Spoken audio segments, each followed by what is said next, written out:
Before we begin, for those who are interested po to go around, we do have exhibitors. Now we have the Universal Living Rosary Association. They're giving away free rosaries. We have Yoli, we have M Vision, and of course, we have Pauline. So for those of you who are interested, and while we wait for everybody, we can now go around and check out the booths of our exhibitors. Thank you.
Good morning.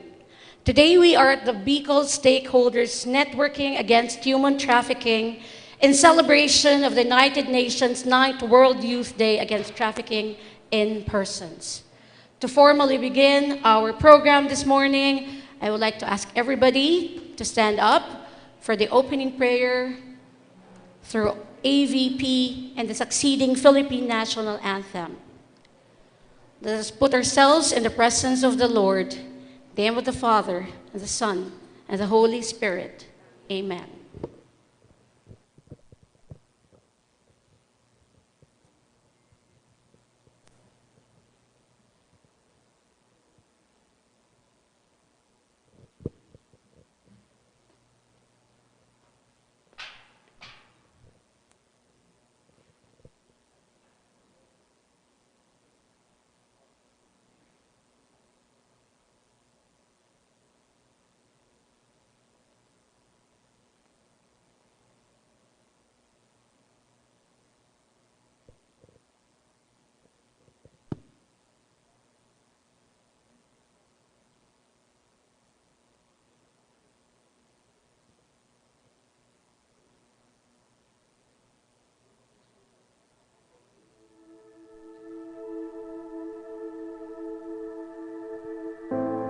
Dear God, we pray for the victims of human trafficking, for those who have been dehumanized and held captive by the greed and violence of a broken world, for girls and boys, women and men, who are bought and sold and abused by those who have forgotten the eternal value of a human soul.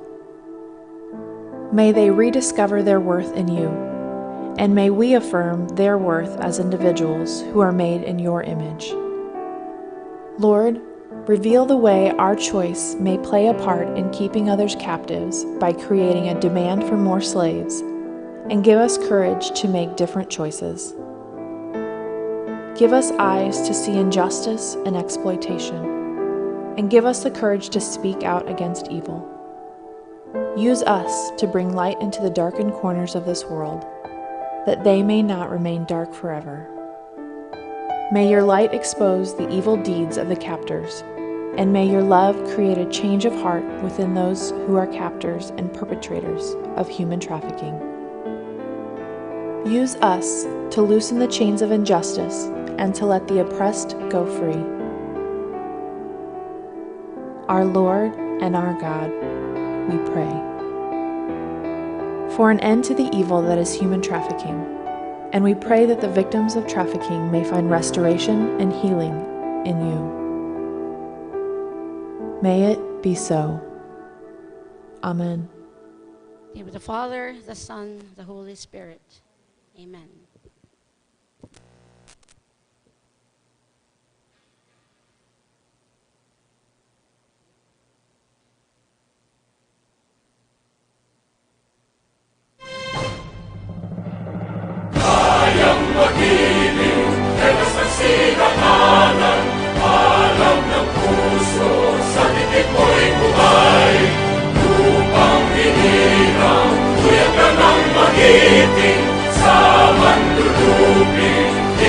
Sisigil sa nagatang tutok sa simoy at sa langit ang bagaw ay hinatang tulakawin sa pagkayang minamahal.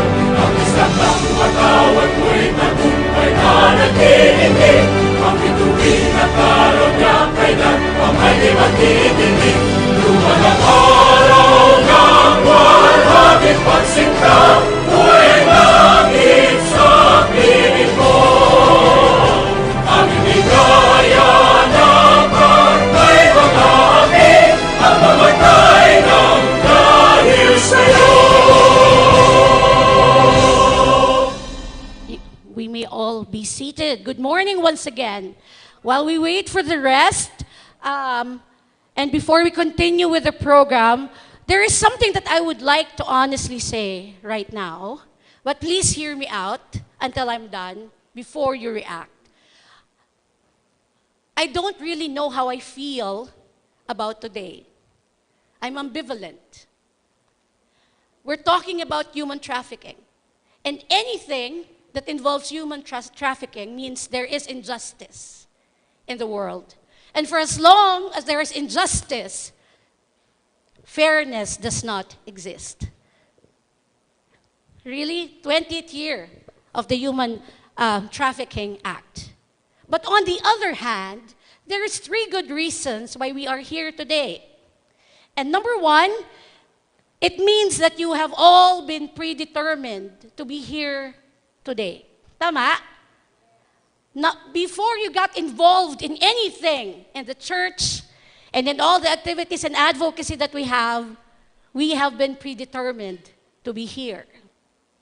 The second, today has changed the purpose that the Lord has planned for us before, when we were predetermined, right? So it changed everything. Our purpose has changed. Our awareness has changed. But one thing also good about today is the third reason. It is the fact that we're here today. And no matter how simple and minuscule we are in the whole sphere of things, our lives matter to these young people. Ako po si Mickey. I am Guidance Counselor 3 of the Camarines Norte State College and the formation head of the Caceres Youth Commission, and I will be your host for today. And to formally welcome us to this activity, I would like to call, of course, the chairperson of the Caceres Office for Women and Children Protection, my friend, Reverend Father Jonans Vibar. A round of applause, please.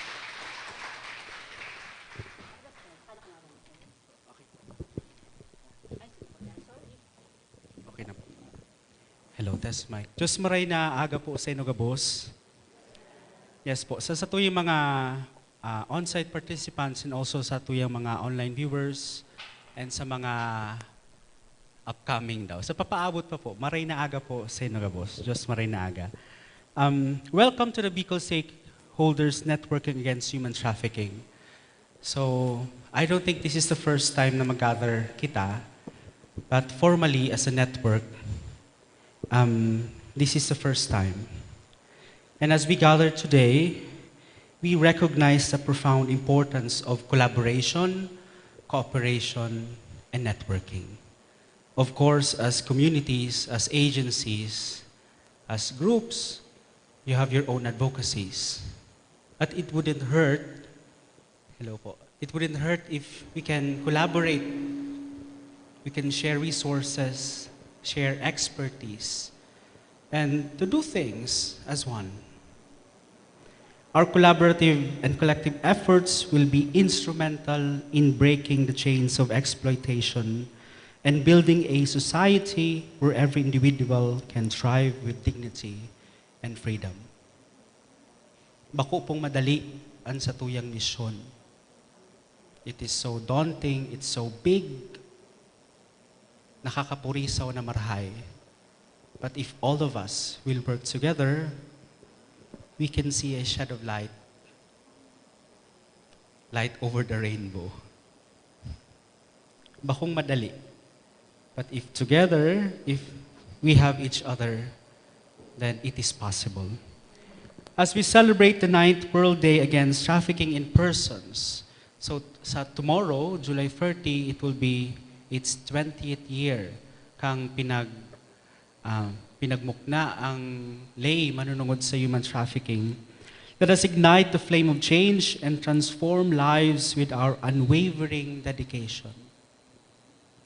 Unwavering dedication. Together, in unity, we find the power to make a difference and create a future where every soul can be unburdened and unafraid. Giraray po, Diyos maray na aga sa inyo kabos, Diyos mabalos po for coming. And let's continue to learn with each other and try to make a stand as one. Good morning po.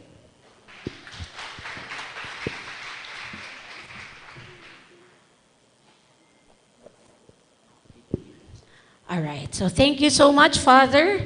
Yeah, and before we proceed to the next part of the program, I would also like to acknowledge the presence of those who are already here. First of all, we have collaborators. We have Yoli, Universal Living Rosary Association, MVision, and Pauline's, I can't read the other, just let me know, ano po, and so I can recognize everybody who is here today. Also, this activity is in collaboration with Arise United Kingdom and Arise Philippines. Now, before we hear the AVP keynote address of the CEO of Arise, I would like to acknowledge those that are here today. So for now, as per registered and pre-registered participants, please stand to be recognized. We have 18 from government organizations, 21 from NGOs. They will be here, promise. Some of them are still traveling because I was only told this morning, I didn't know that this was a regional event. I know this was a celebration, but I didn't know this was a regional event. Pero sabi nila, don't worry, nagna-national ka naman. So this is maliit na bagay for you. No, pero sana nag-gown po ako, sister. Do you agree? No, nag-gown sana ako today. Are you able to understand Bicol?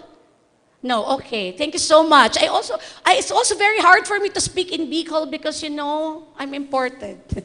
All right. So I will be speaking in English for most of the time. 2 from the civil society organizations. Anyone? We have 3 from the Association of Communities. We have 16 from Diocesan Commission and Ministries. As formation head po of the Caceres Youth Commission, I'm also in charge of the Ministry Protection Desk of the Caceres Youth Commission. And that's one of my members here, and I'm still recruiting for more members. We have 13 from parish-based child rights advocates. I think they were the ones we give affirmation to, nung ikot kami all over the parishes. I'm also working with CAU-CP as a guidance counselor. I am a registered guidance counselor, by the way. We have 9 from school-based and university-based organizations. Are you here? There are many students who are here, young people. We have 5 from the Archdiocese level. Okay. 1 from Women Empowerment Organization, 1 from religious organizations, 1 from the academe. I'm also in the academe, so that makes 2. 1 from CAU-CP, 1 Association of Consecrated Person, and 1 each for Health and Wellness, private organization, Archdiocesan and Archdiocesan Apostolate, and CAU-CP. Now at this point, we will be listening and viewing the keynote address from Mr. Martin Foley, the Chief Executive Officer of Arise United Kingdom and co-collaborator of the Caceres Office for Women, Children, Protection.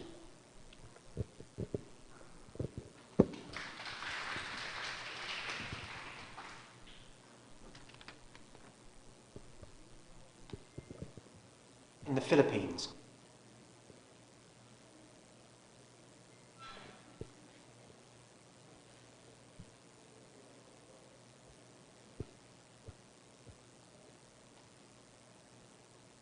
Hello, my name is Martin Foley.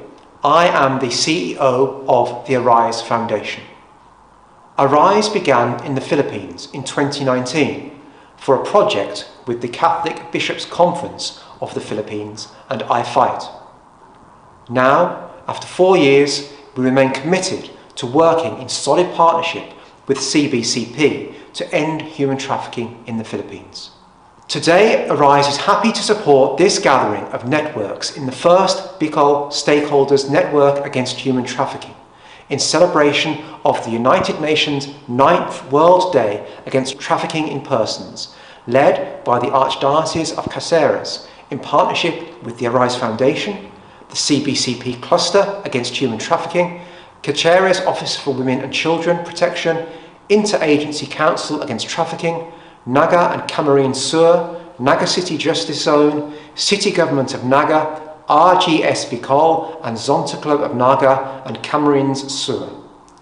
This year's theme is reach every victim of trafficking, leave no one behind. In the context of trafficking in persons, leaving people behind means failing to end the exploitation of trafficking victims, failing to support victim survivors once they are free from their traffickers, and leaving identifiable groups vulnerable to traffickers. As we mark this World Day Against Trafficking in Persons, it is important to note that globally people are being left behind. According to the Global Slavery Index 2023, on any given day in 2021, there were 50 million people living in modern slavery, a 10 million increase since 2018. This number includes 28 million in forced labour, 22 million in forced marriage, and 12 million children. Arise envisions a world without slavery, in which the human dignity of every person is respected. Our mission is to end slavery and human trafficking in some of the worst affected areas of the world through frontline abolitionists. The challenge we face is immense, but we are proud to face this challenge alongside the Archdiocese of Caceres and other stakeholders gathered for this conference.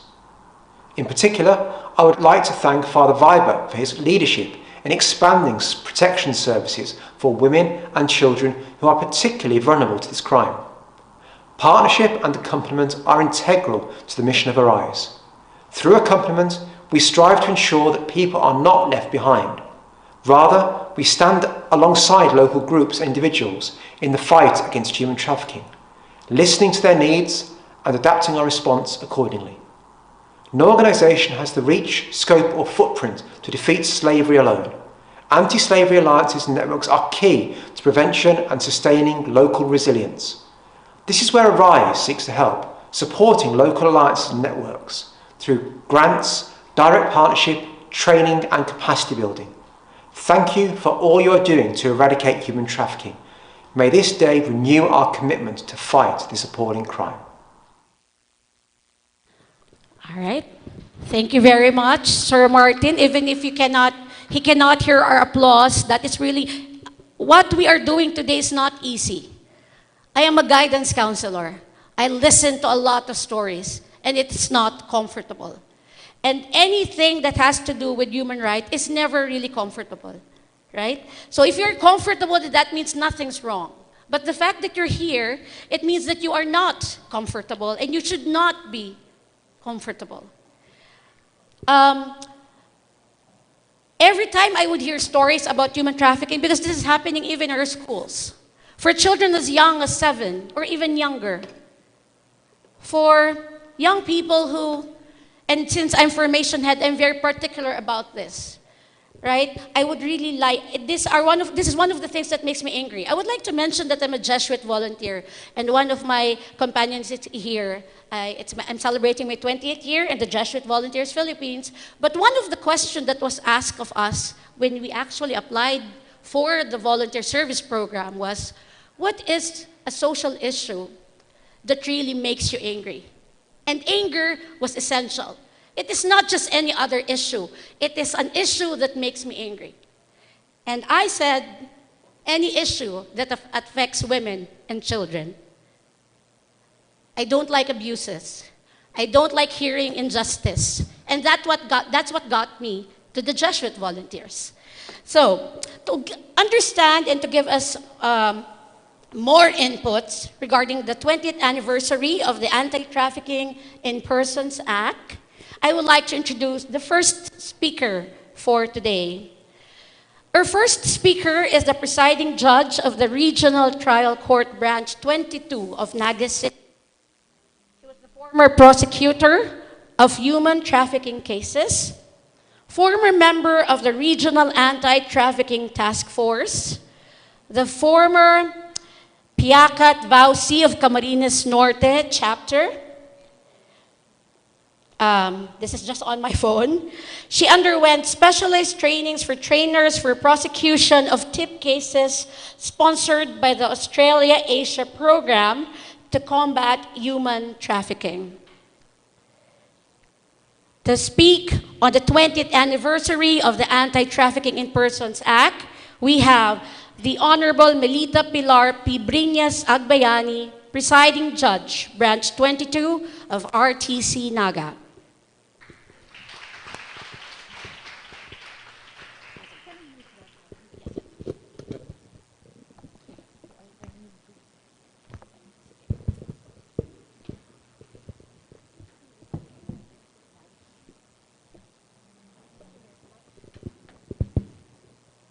Good morning, everyone.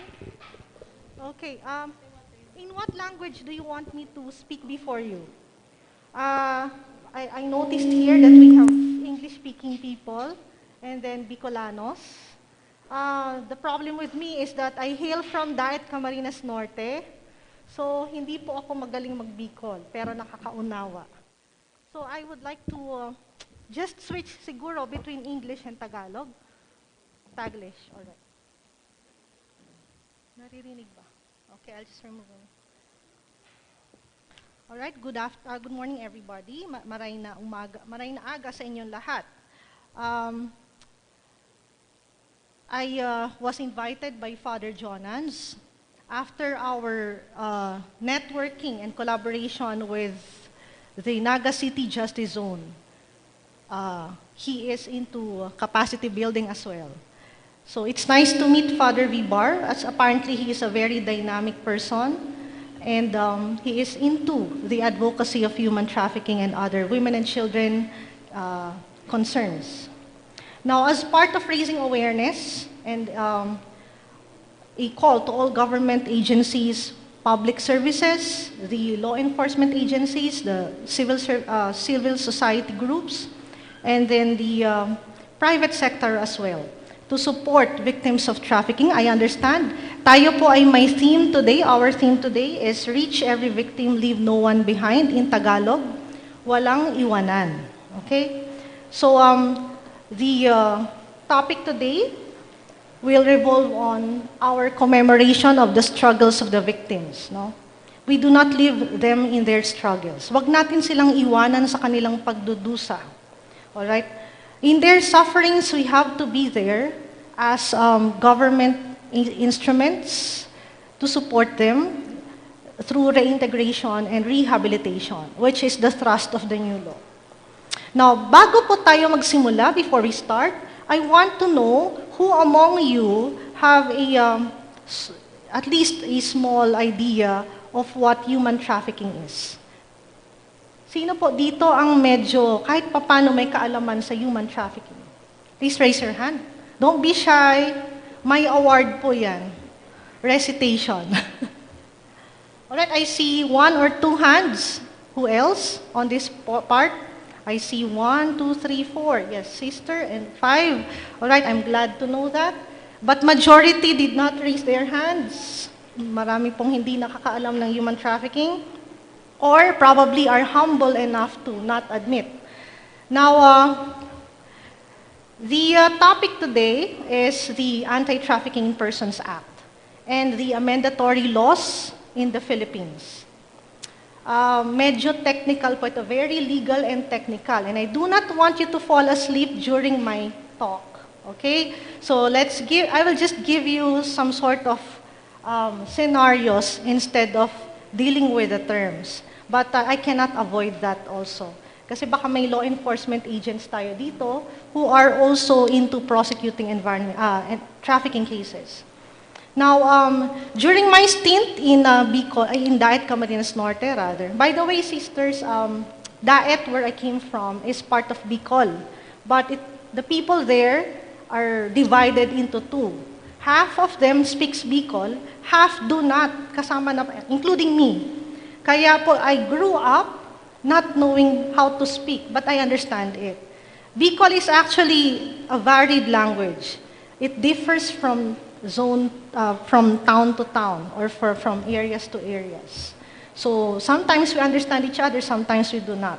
But we understand each other when we speak Tagalog or English, definitely. Now, so what we have, I prepared a short slide. Actually, this is intended for prosecuting cases, no? Now, we have here the Anti-Trafficking in Persons Act. When you talk about trafficking, it's not about the traffic lights. We're talking here about a violation of human rights, human trafficking. How do I... All right. What is trafficking in persons? Okay? So, it is an illegal act, no? Illegal na pamamaraan. At ito ay isang violation ng human rights, no? Now, what else is it all about? The reason for us prosecuting human trafficking is, violates the dignity, yung pagkatao ng isang tao, at nakakaapekto sa national development, sa pag-unlad ng bayan. Alright. But for this particular lecture, we are going to focus on the victims. Alright. The laws pertaining to trafficking are as follows. By the way, there's a slide here about human trafficking in the Philippines. We have here graphics as to the distribution of traffickings concerning people. Marami pong mga kababaihan at kabataan ang vulnerable sa human trafficking. That is the statistics. Now, our laws pertaining to human trafficking are, we have Republic Act 9208, Republic Act 10364, and Republic Act 11862. Now, why do we have so many laws? Napakasisipag po ng mga trafficking advocates. They are very resourceful, industrious, persistent in making sure that we protect our children and women as well as other persons in human trafficking. So from the onset, nagsimula po tayo. We started with RA 9208, that's the first law. That is the Anti-Trafficking in Persons Act of 2003. That's how long it is. All right. In RA 9208, it specifically provides for certain acts or violations involving human trafficking. Kasama po dito ang pagre-recruit, no? Pagtanggap, paglangap ng mga domestic or overseas employment for employees, for sexual exploitation, for forced labor, or involuntary death or bondage. Kasama din dito ang pagkakaroon ng parang yung tinatawag niyong mail-to-order bride, but there's a specific law for that. Women are brought abroad to marry a foreigner. When they are recruited for the purpose of marrying a foreigner, but really the purpose is sexual exploitation, forced labor, etc., then it becomes human trafficking. Now, there is also sex tourism, because of the sexual or exploitative purpose, nagiging human trafficking po siya.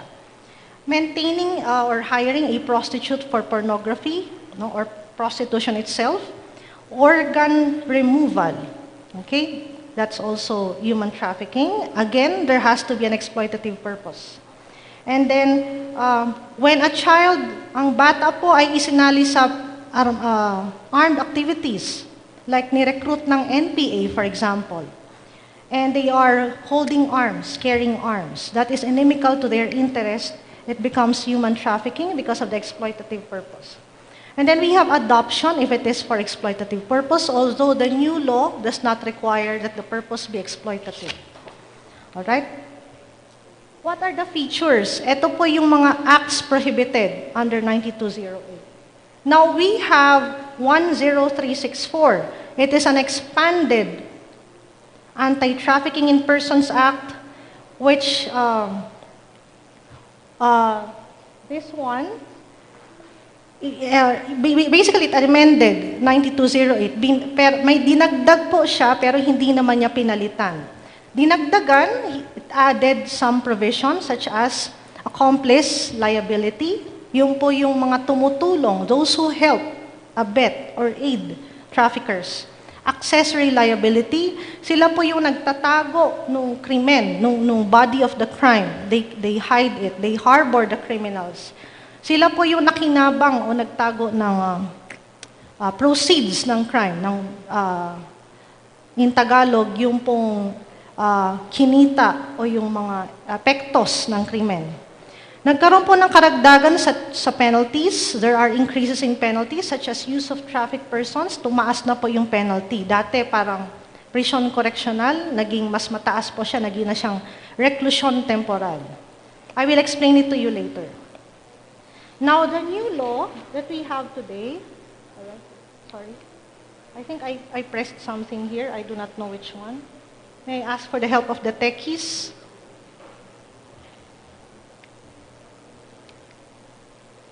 Baka po kasi marami akong mapindot, iba po lumabas. Alright?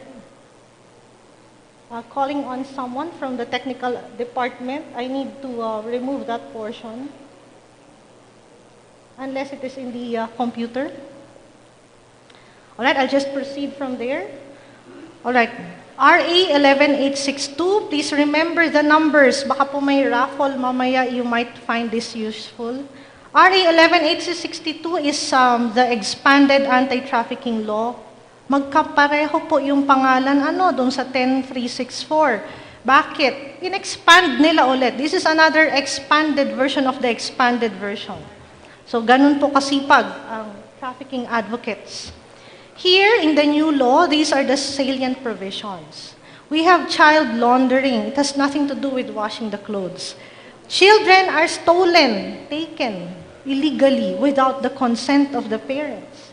And then they are brought to adoptive parents. Dinadala sila sa mga tagapag-ampon for a certain price, for a consideration. It could be any form of consideration. Pwede pong pera, pwedeng hindi pera, like a promise, probably like a promise for the person stealing to be given rewards or unwarranted benefits.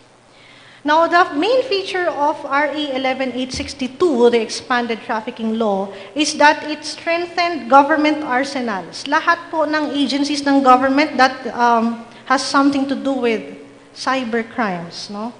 When a crime is perpetrated through computer systems or digital platforms such as cell phone, mobile apps, using the internet online apps.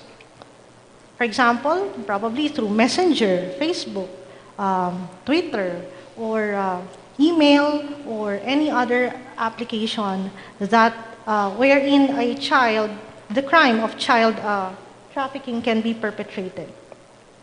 Now, the law also provides for counter-tracking intelligence, gathering procedures, and then counter-surveillance procedures. And then there is also provision on court orders being secured, such as cyber warrants. Dati po kasi yung human trafficking law natin only pertains to acts of trafficking as listed. Whenever there is the use of cyber or digital platforms, there is a separate law for that. We have the cybercrime law. Now, the particular feature of the expanded law is that whenever it is done or committed with the use of digital platforms, it is still human trafficking. And the penalty is very steep as opposed to cybercrimes. So it was actually separated from the cybercrime law. Kasi dati we file cases like Republic Act 9208 in relation to RA 10175, which is the cybercrime law. Kino-correlate natin. But now, you can just file RA 11862 without need to correlate to the cybercrime law. Now, on the technical aspect, I know you are going to go get sleepy, but please, please wait for a bit before you sleep. You have all the time, mamayang gabi, to sleep, because this is important and very informative. I want you to know these three. What are the three interrelated and interdependent elements? Ito po yung pinaka-importante sa cybercrime. There are three things that you have to prove. Meaning, patunayan nyo siya base sa ebidensya. Otherwise, a case will fall. No? The case will fall. Meaning, the accused will be acquitted. The trafficker will be sent free. He will not go to jail. So the important elements are three. No? These three elements, you have to secure evidence for this. Kailangan yung kumuha ng tamang ebidensya. At the very onset, upon contact with the victim and the law enforcement, you have to ascertain these three. Otherwise, the case will not prosper. Alright? We have acts, means, and purpose. Okay? So you understand? Acts, means, and purpose. Paki-memorize. Again, we might have recitation later. The first element is acts, the second element is means, and the third is purpose. So these three must be present. Ano-ano ba yung acts? Let's find out. Acts. These are the acts of trafficking. 1.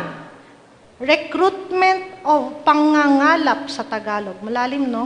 Pagngangalap. Recruitment. Just recruitment. You are just You're just asking someone to join you. Recruitment. Hiring. Pagtanggap sa trabaho, meaning you employ the person. Obtaining is also pagngalap. You get the person. You obtain him through whatever means. Transporting, pagdadala o pagbabiyahe. You bring the person from one place to another. That's an act of transporting. Act of transferring, not necessarily by transporting. You can also bring a person through other means, like maybe physically bringing a person in a box, smuggling a person probably, or taking him illegally or in whatever form, like through employment of violence, force, fraud, or any misrepresentation. Harboring or keeping, no? Pagtatago o pagbabahay, ilalagay mo sa loob ng bahay. Giving, pagbibigay o paglalagak, no? Giving, handing. So even if you are not taking the child or the person being trafficked, you are giving him or handing him over, then that is an act of trafficking if it falls under if all the three elements are present. And then offering, no? Okay, that's also giving or offering. Now, why are these words important? Because these are the words utilized by the law para makasiguro, no, to ensure that these certain acts, no, can still be punished if the prosecution can prove both acts, means, and purpose. So, medyo we are very technical about this because if in prosecution of cases, it's not necessarily transporting, hindi nyo na-prove na dinala by means of any form of transportation, then the other party can question it, sasabihin ng kalaban. Hindi naman namin yan biniyahe. We did not transport that person. But then there is the word transferring, which does not necessarily mean that you have to use a vehicle, di ba?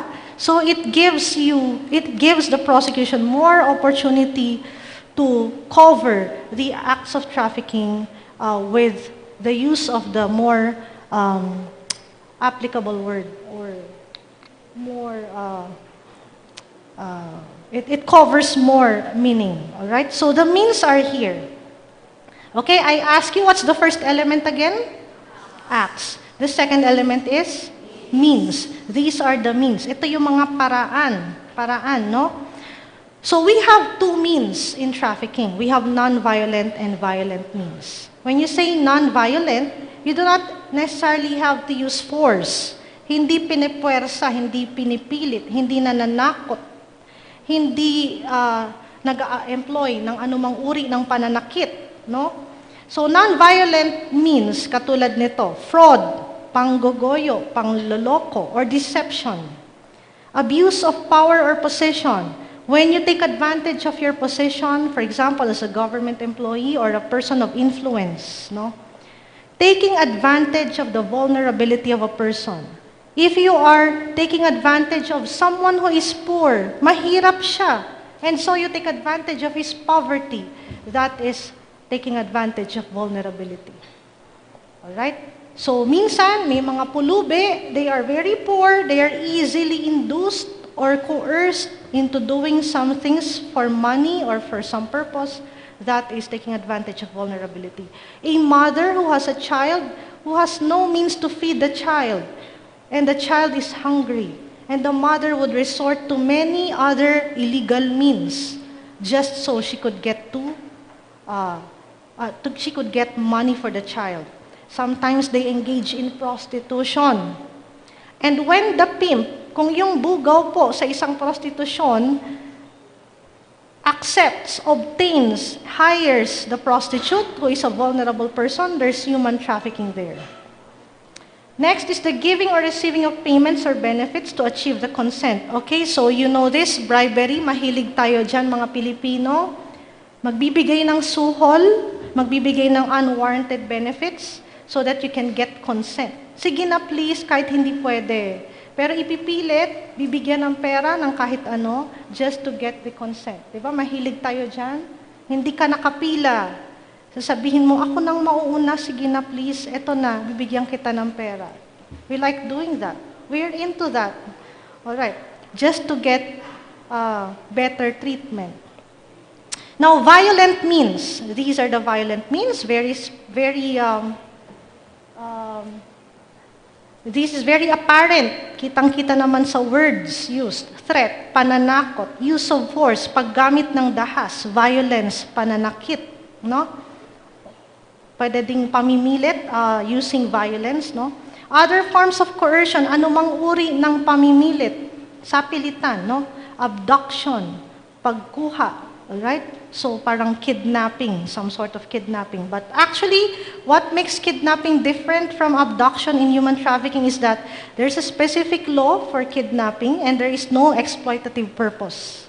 In human trafficking, abduction is done for exploitative purposes such as sexual exploitation, forced labor, etc., which we will discuss next.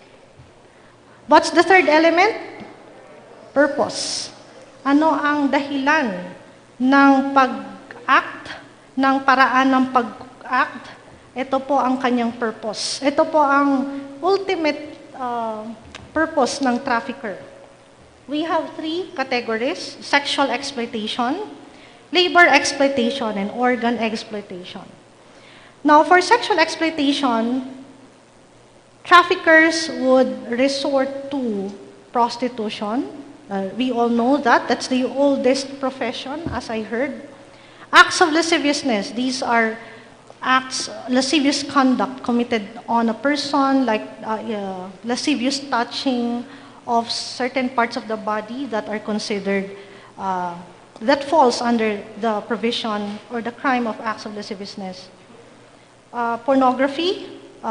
These are pictures depicting sexual scenes or nudity, or obscenity. No? Sex tourism. Anyway, I will discuss this later one by one. No? We just go over it. Sex tourism is tourism in the guise of tourism. There's sexual purpose. And child laundering. Now, apparently, this child laundering, no, not necessarily falls under sexual exploitation. Namali kasi po yung category niya. Now, child laundering belongs to a different category because it pertains to the adoption or facilitation of adoption of a child. But it's not necessary na may purpose pag child laundering. It does not have to be that the child is adopted for sexual, labor, or organ or exploitation purposes. Basta po in-adopt, facilitate yung adoption through illegal means, that is already child laundering. So, iniba ko po yung category because there is no specific purpose for child laundering. Another purpose is labor exploitation. We have forced labor, no? Sapilitang pagpapatrabaho in Tagalog. Slavery, pang-aalipin, no? Yung inaalila. Pero pag kayo, inuutusan kayo lagi ni mister, that's not pang-aalipin. This kind of pang-aalipin is something that gives power to the person enslaving you. The power that is exploitative in nature. Diba si Mister, when he asks you to do something, it's for the benefit of the family. But this one, the purpose is for exploitation. Now, debt bondage. Pagpapatrabaho kapalit ng bayad sa utang. So, may utang, ang kabayaran ay work. Okay? And an involuntary servitude. Sapilitang paninilbihan in Tagalog. Okay? Now, the last purpose is organ exploitation. This is very clear. This is the removal or sale of organs. Now, we will discuss this one by one. And I told you, you will have to bring your... did you bring your pillows with you? I hope not. Okay, let's listen. Okay. Now, these are the acts considered as trafficking in persons. Now, as I told you a while ago, we use these terms of acts. Mahaba, di ba? Imagine me saying these things several times, 12 times. Recruiting, obtaining, hiring, providing, offering, transporting, transferring, harboring, maintaining or receiving a person by any means, including those done under the pretext of employment, training, or apprenticeship, for the purpose of prostitution, pornography, or sexual exploitation. Sige, ganito na lang. We do it in a hypothetical way. because I don't think it is advisable to read all the provisions and then you will fall asleep later. Okay, I'll just tell you what it is. Okay. Okay, let's just put it this way. Siguro I will give you cases that I encountered in my stint as a trafficking prosecutor. Alright. Supposedly, no, kunyari magtatrabaho abroad or magtatrabaho sa Maynila, no? Kunyari, okay, magtatrabaho ka, you will work, you will undergo certain trainings, dance trainings kasi yun ay training for dancers, you will have to perform. And then apparently, when you were brought to Manila, si Inday, let's give her a name, her name is Inday. Actually, sisters, Inday is a term used, parang general term for a woman, usually Visayan in origin, di ba?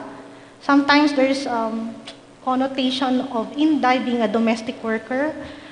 It's a general term used when we make examples of a Filipina, Inday. I like that name, di ba? Si Inday at si Dodong. Okay, we use the name Inday. So si Inday, sinama siya sa Manila. She was brought to Manila to undergo dance training in order for her to be hired as a dancer, cultural dancer, allegedly. Now apparently, si Inday, when she went to Manila, indeed, she went dancing. She went through a training or apprenticeship, training, dance training. So sumayaw siya, parang Zumba style. And then eventually, she was made to perform. But apparently, the place that she was brought to was a beer house, where women are dancing, gyrating to the beat of a sensual music in skimpily clad clothes. And then eventually, she was told that she will have to become a prostitute, and she would have to be joining the customers whenever she is asked. And then she was harassed there. She was molested without her consent because she could not leave anymore that place. Now that person being taken advantage of with respect to her vulnerability, diba? She was recruited, hired, offered, and then she was brought to Manila, no? Under the pretext of training for cultural dance. Yun pala, it's for prostitution or sexual exploitation. That is trafficking.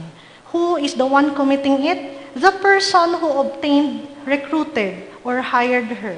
The person who brought her to the place. The person who probably is the floor manager receiving money in order for her to perform. Now, another one is letter B, no? Okay, example ulit. Ayaw nyo kasi ng provisions, di ba? Ayoko din ng provisions. Honestly, in law school, you will hate the words. These words. Legal words, no? Okay, so we just go to examples. No, pinakilala ka, no? You were introduced to someone. Inulot si Inday. Si Inday nakakilala ng foreigner, pero pinakilala siya ng someone else. Let's name a trafficker, Dodong. Okay, Dodong introduced Inday to an American national, Joe. Alright? Joe instantly liked Inday.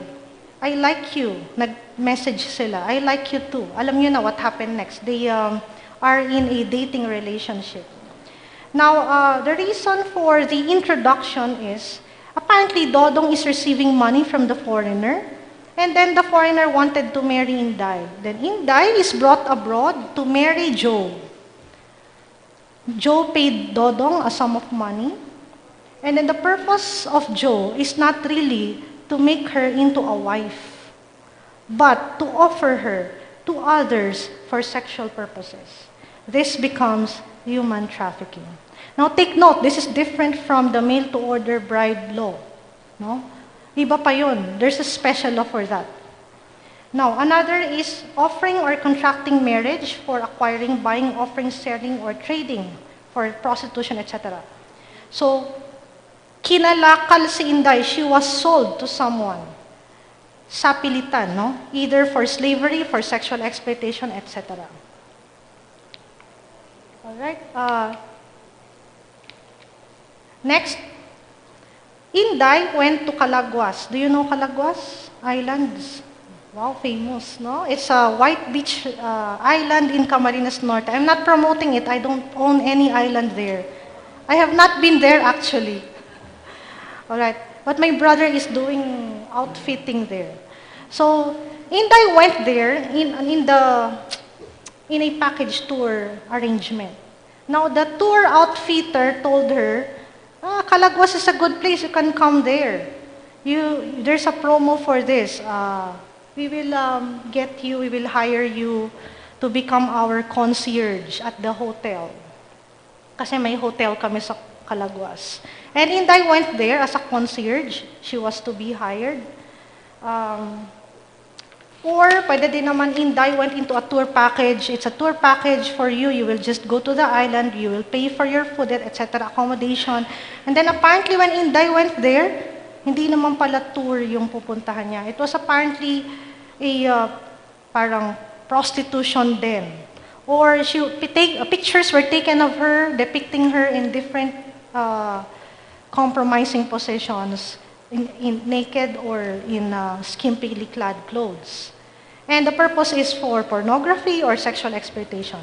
Now, the undertaker ng tour, yung tour outfitter, can be liable for human trafficking if the act of obtaining, the act of undertaking the tour, the act has been proven, and then he utilized the person who is brought there by means of fraud, deception, etc. And the purpose is actually sexual exploitation. If you are able to prove these three, then it is human trafficking. Now, ito, very common, very common in Camarines Norte. We have, I don't know here, there are places where people are being pimped, no? Sa gabi, may mga bugaw na tinatawag, and then they ply the streets, no? Itong mga bugaw, they ply the streets, will approach men, usually yung mga medyo may kaedaran na may kotse, mukhang mayaman. The pimp will approach you and say, "Sir, gusto mo? Bata pa, 1.5 lang." Sinong nakaka-relate at na-offera na? Pakitaas ang kamay. Father Jonans, have you ever encountered these things? 150, ang mura naman. He said it's only 150.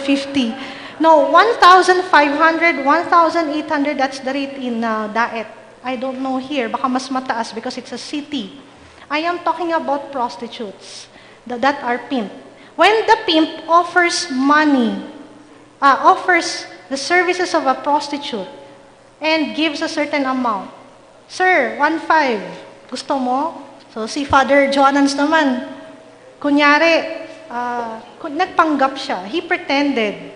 "Okay po, sige po, 1.5. Pakisakay na sa likod." But actually, he's entrapping someone. Right, Father? Busy siya. Okay, it's actually an entrapment operation. Now, many cases of entrapment involving prostitutes that are pimped or trafficked by pimps are already filed in court. And you probably will encounter the same cases every time. Now, what elements can be found in this form of trafficking? The act. The act of obtaining, hiring, or not necessarily hiring or employing someone only for that purpose, obtaining, receiving a person, etc. And then the means is by taking advantage of the vulnerability of the person. Diba? Because the prostitute is probably looking for money.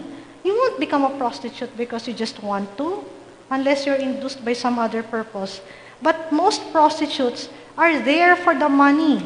They are in a vulnerable position. They are in a state wherein they really need money to survive. That's how they perceive it. Magkakaiba man tayo ng pananaw, pero yun ang pananaw nila. And we have to respect that. Now, the prostitute relies on the pimp. Umaasa siya sa pimp. The pimp is the one who facilitates the human trafficking.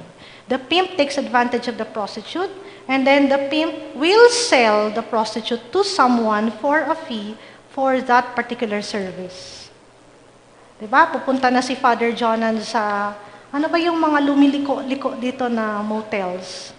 What's that place? Do you have here mga motels? Diba sa Manila, we have Sogo, Ayon, Sogo. So, niliko na ni Father sa Sogo. Pagkatapos doon, binigay na niya ang pre-arranged signal. Tining, dumating na mga police. The policemen arrived. And then Father was able to entrap the pimp. Okay? That's how entrapment is done. Now, of course, Father will not be the one doing the entrapment. He cannot be a poseur. No, for religious reasons, also because we have law enforcement to do that. That's a risky situation. Now, adopting or facilitating the adoption of persons, letter F, sorry, where are we? I think I have changed my,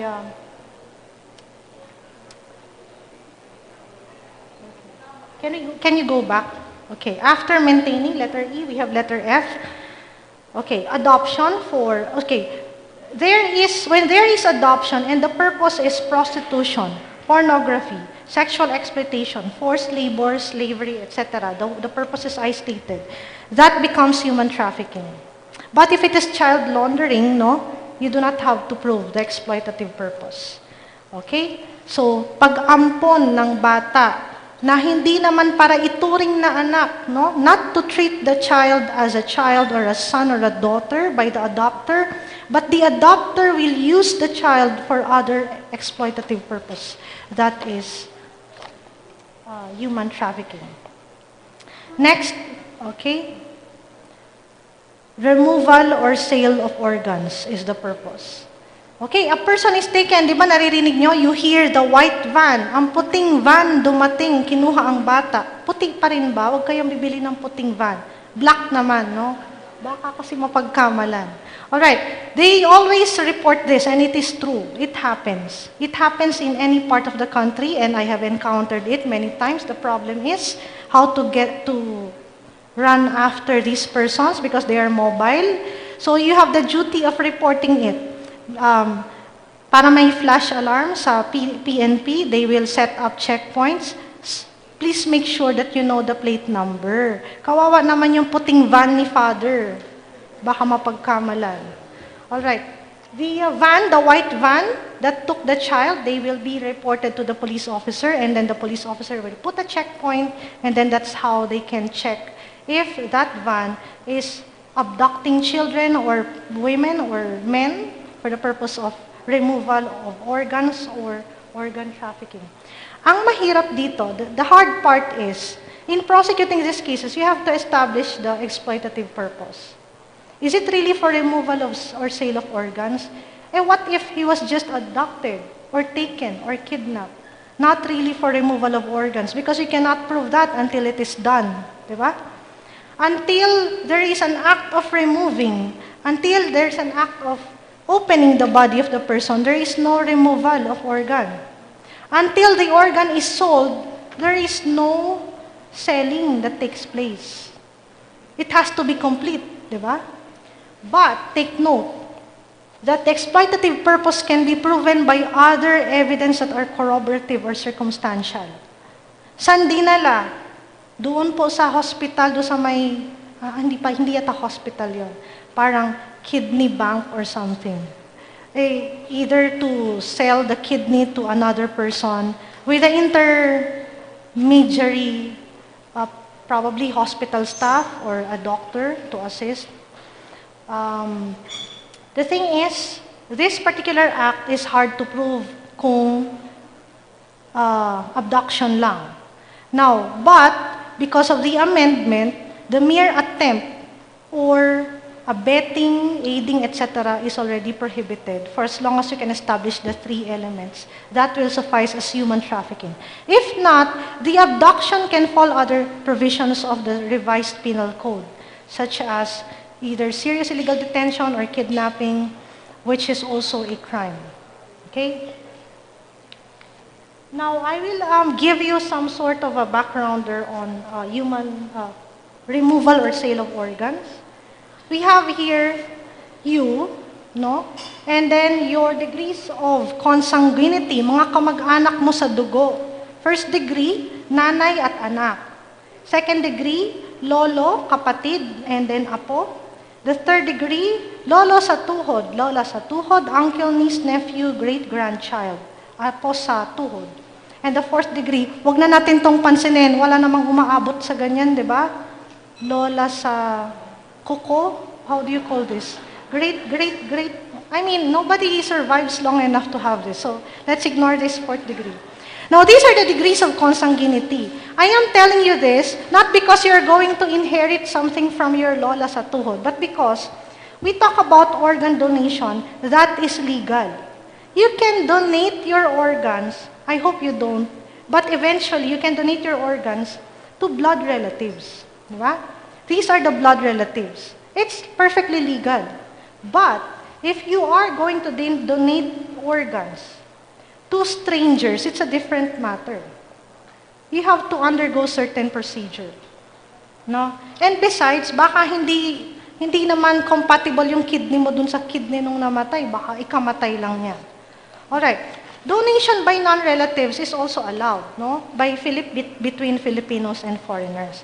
But they must be emotionally related to the recipient as an act of altruism, sabi. Okay?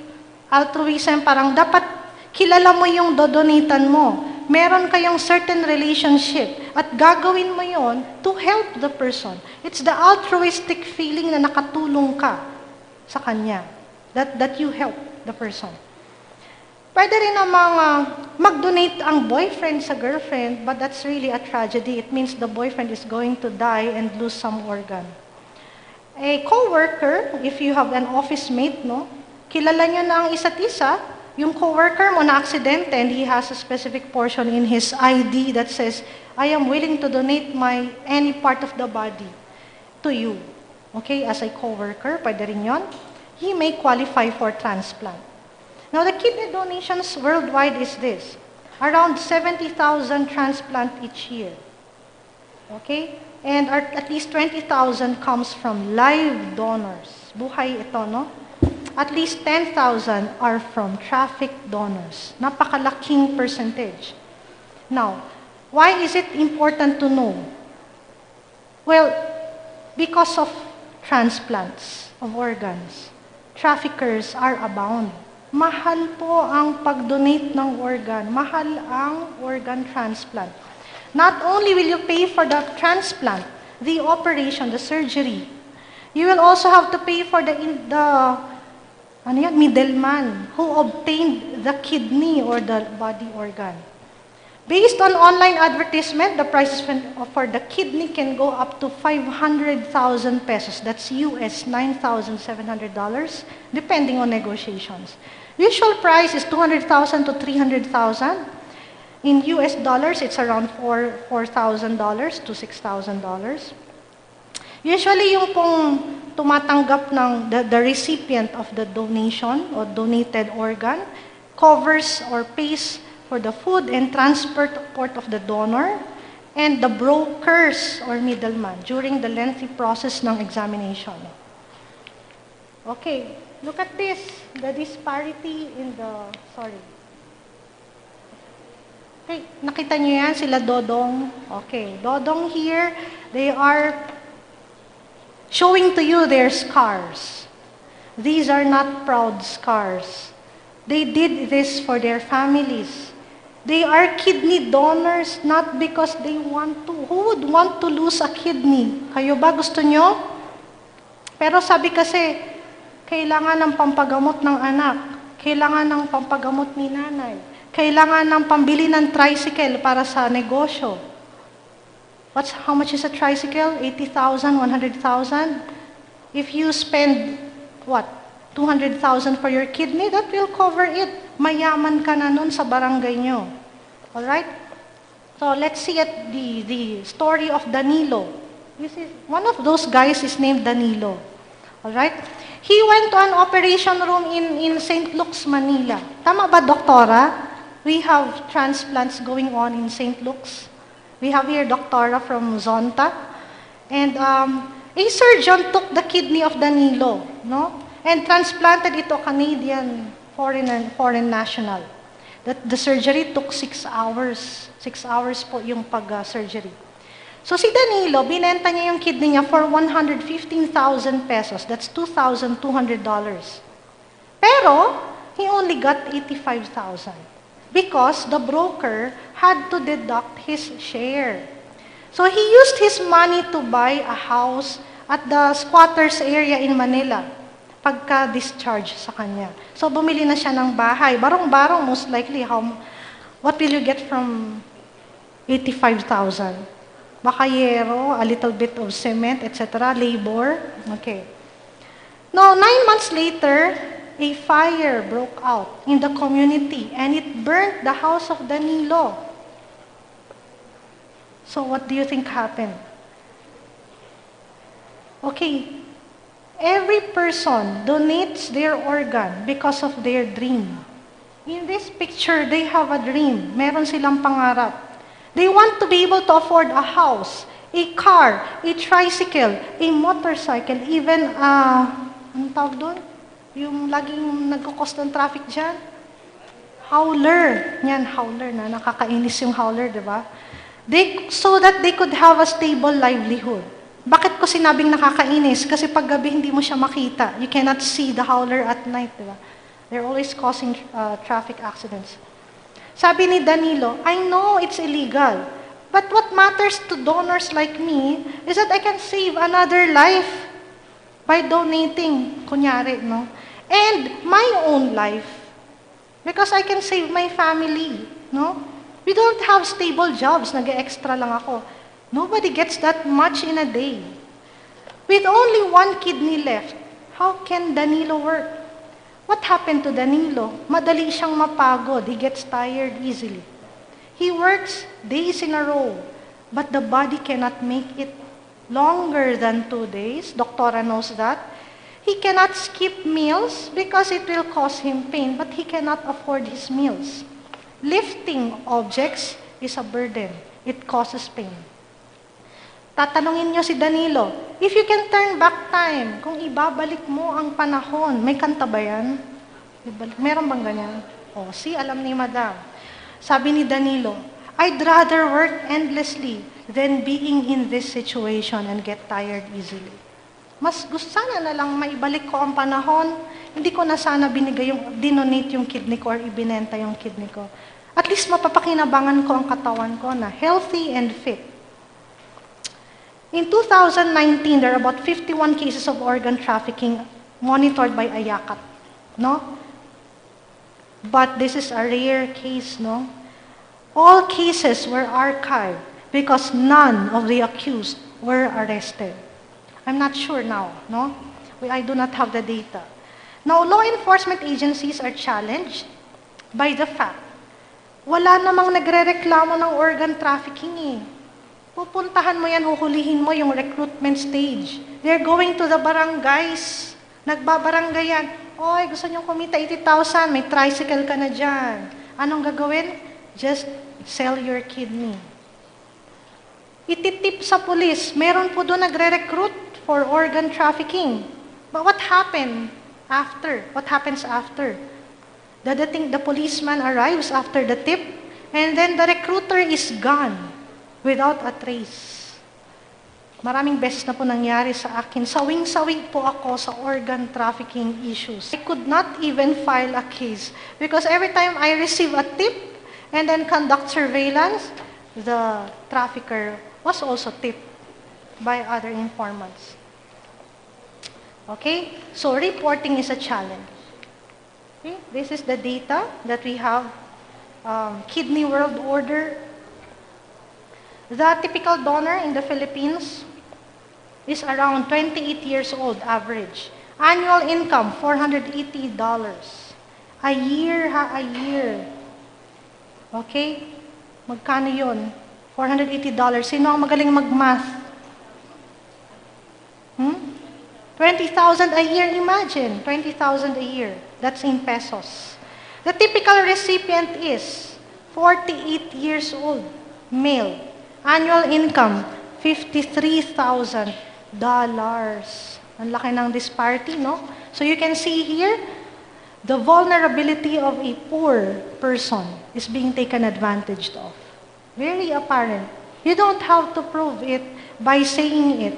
It's very apparent. Mahirap nag-take advantage. Binigay ang organs. Kasi kailangan niya. If he were otherwise, kung siya ay hindi mahirap, if he was somehow able to provide for himself, he will never do that. Alright? So we proceed to the next. So letter H, that's our, are we in letter H? Actually, I could not see kasi ang vision ko is 150, nagpapanggap lang na 2020. Paglangap, pag-upa, pag-ampon, pagbiyahe, pagtangay sa isang bata, no? Anumang paraan, kahit anong paraan, regardless of the means, upang gamitin sa armadong gawain, no? O pakikibaka sa bansa o sa iba pa mang bansa. So the child is being used for armed activities. Alright? So this is self-explanatory. And then letter I. Okay? Involuntary servitude naman to, no? Para sa sapilitang pagpapatrabaho. So, kinuha yung bata for involuntary servitude. Okay? And then letter J, acts of trafficking involving exploitation of children. So, pag yung bata, tinraffic na, ang purpose ay slavery, etc. Ayoko na nga ulitin, sabi ko sa inyo, it's so causing me some sort of parang tongue twister eh. Tingnan mo, slavery, involuntary servitude, death, bondage, di ba masakit pakinggan? Anyway, it's self-explanatory. Please just read. I'm sure you can read. These are the purposes, no? Sexual, labor, yun ang purposes. Minsan, if the purpose is drug trafficking, no? And if the work will harm their safety, health, and morals, including morals. No, it's not just the health and the safety, but their well-being, moral well-being. Okay. Now we have here a child. This is the definition of a child. Sorry. I'm sorry. Are we in child trafficking, section 7? Okay, sorry. Now, have you encountered child trafficking under the Republic Act 7610? Meron tayong tinatawag na child abuse law, di ba? Narinig niyo na? Have you heard of it? The child abuse law or Republic Act 7610 also talks about child trafficking, but in a different way. Bakit? In child trafficking under 7610, there is no exploitative element. No? Trafficking of child lang. Buying, selling of child for money or other consideration. For what? No purpose. Basta binili, basta binenta yung bata, kapalit ang pera or barter, that suffices. That's yung child trafficking. And that falls under the child abuse law. Okay? It has an attempted stage. No? Now, next, child laundering. I told you it has nothing to do with washing the clothes of the child.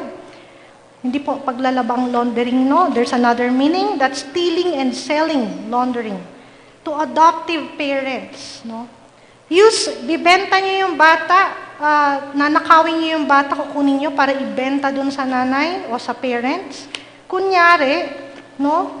For adoption purposes, pero actually you're just faking documents, you are manipulating the origin of the child. Papalalabasin niyo na siya isang foundling o batang napulot lang, no? Foundling. Kunyari, orphan siya, wala na siyang magulang, but actually she has or he has parents. This happens in China, di ba? We have encountered so many cases there of child laundering. Now, next, online sexual abuse and exploitation of children. Ito po yung salient provision ng RA 11862, yung pinakabagong trafficking law. There's the use of the ICT, no? Communications, information, and communication technology. Using cell phones, using computers, using any software or application or gadget, using data, no, as a means to abuse or exploit a child sexually.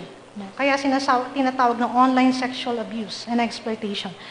Hindi na kasi ngayon uso masyado yung face-to-face. During the pandemic, even before, parents themselves would go about earning money.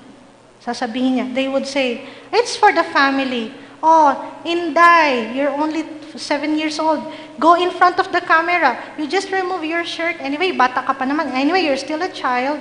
You don't really have much to show. Just remove your shirt, just be in your panty, and then you show yourself to Joe over that screen and chat with him. Okay? I get paid. Don't worry, Inday, I get paid $50 every second or every minute. Imagine $50. We don't afford that much of money kapag nagtrabaho ako when I work. Sabi naman ni Inday, okay po, Mami. Maghuhubad lang pala eh. Okay. And then Joe would ask her to do other things. Joe would groom her, grooming.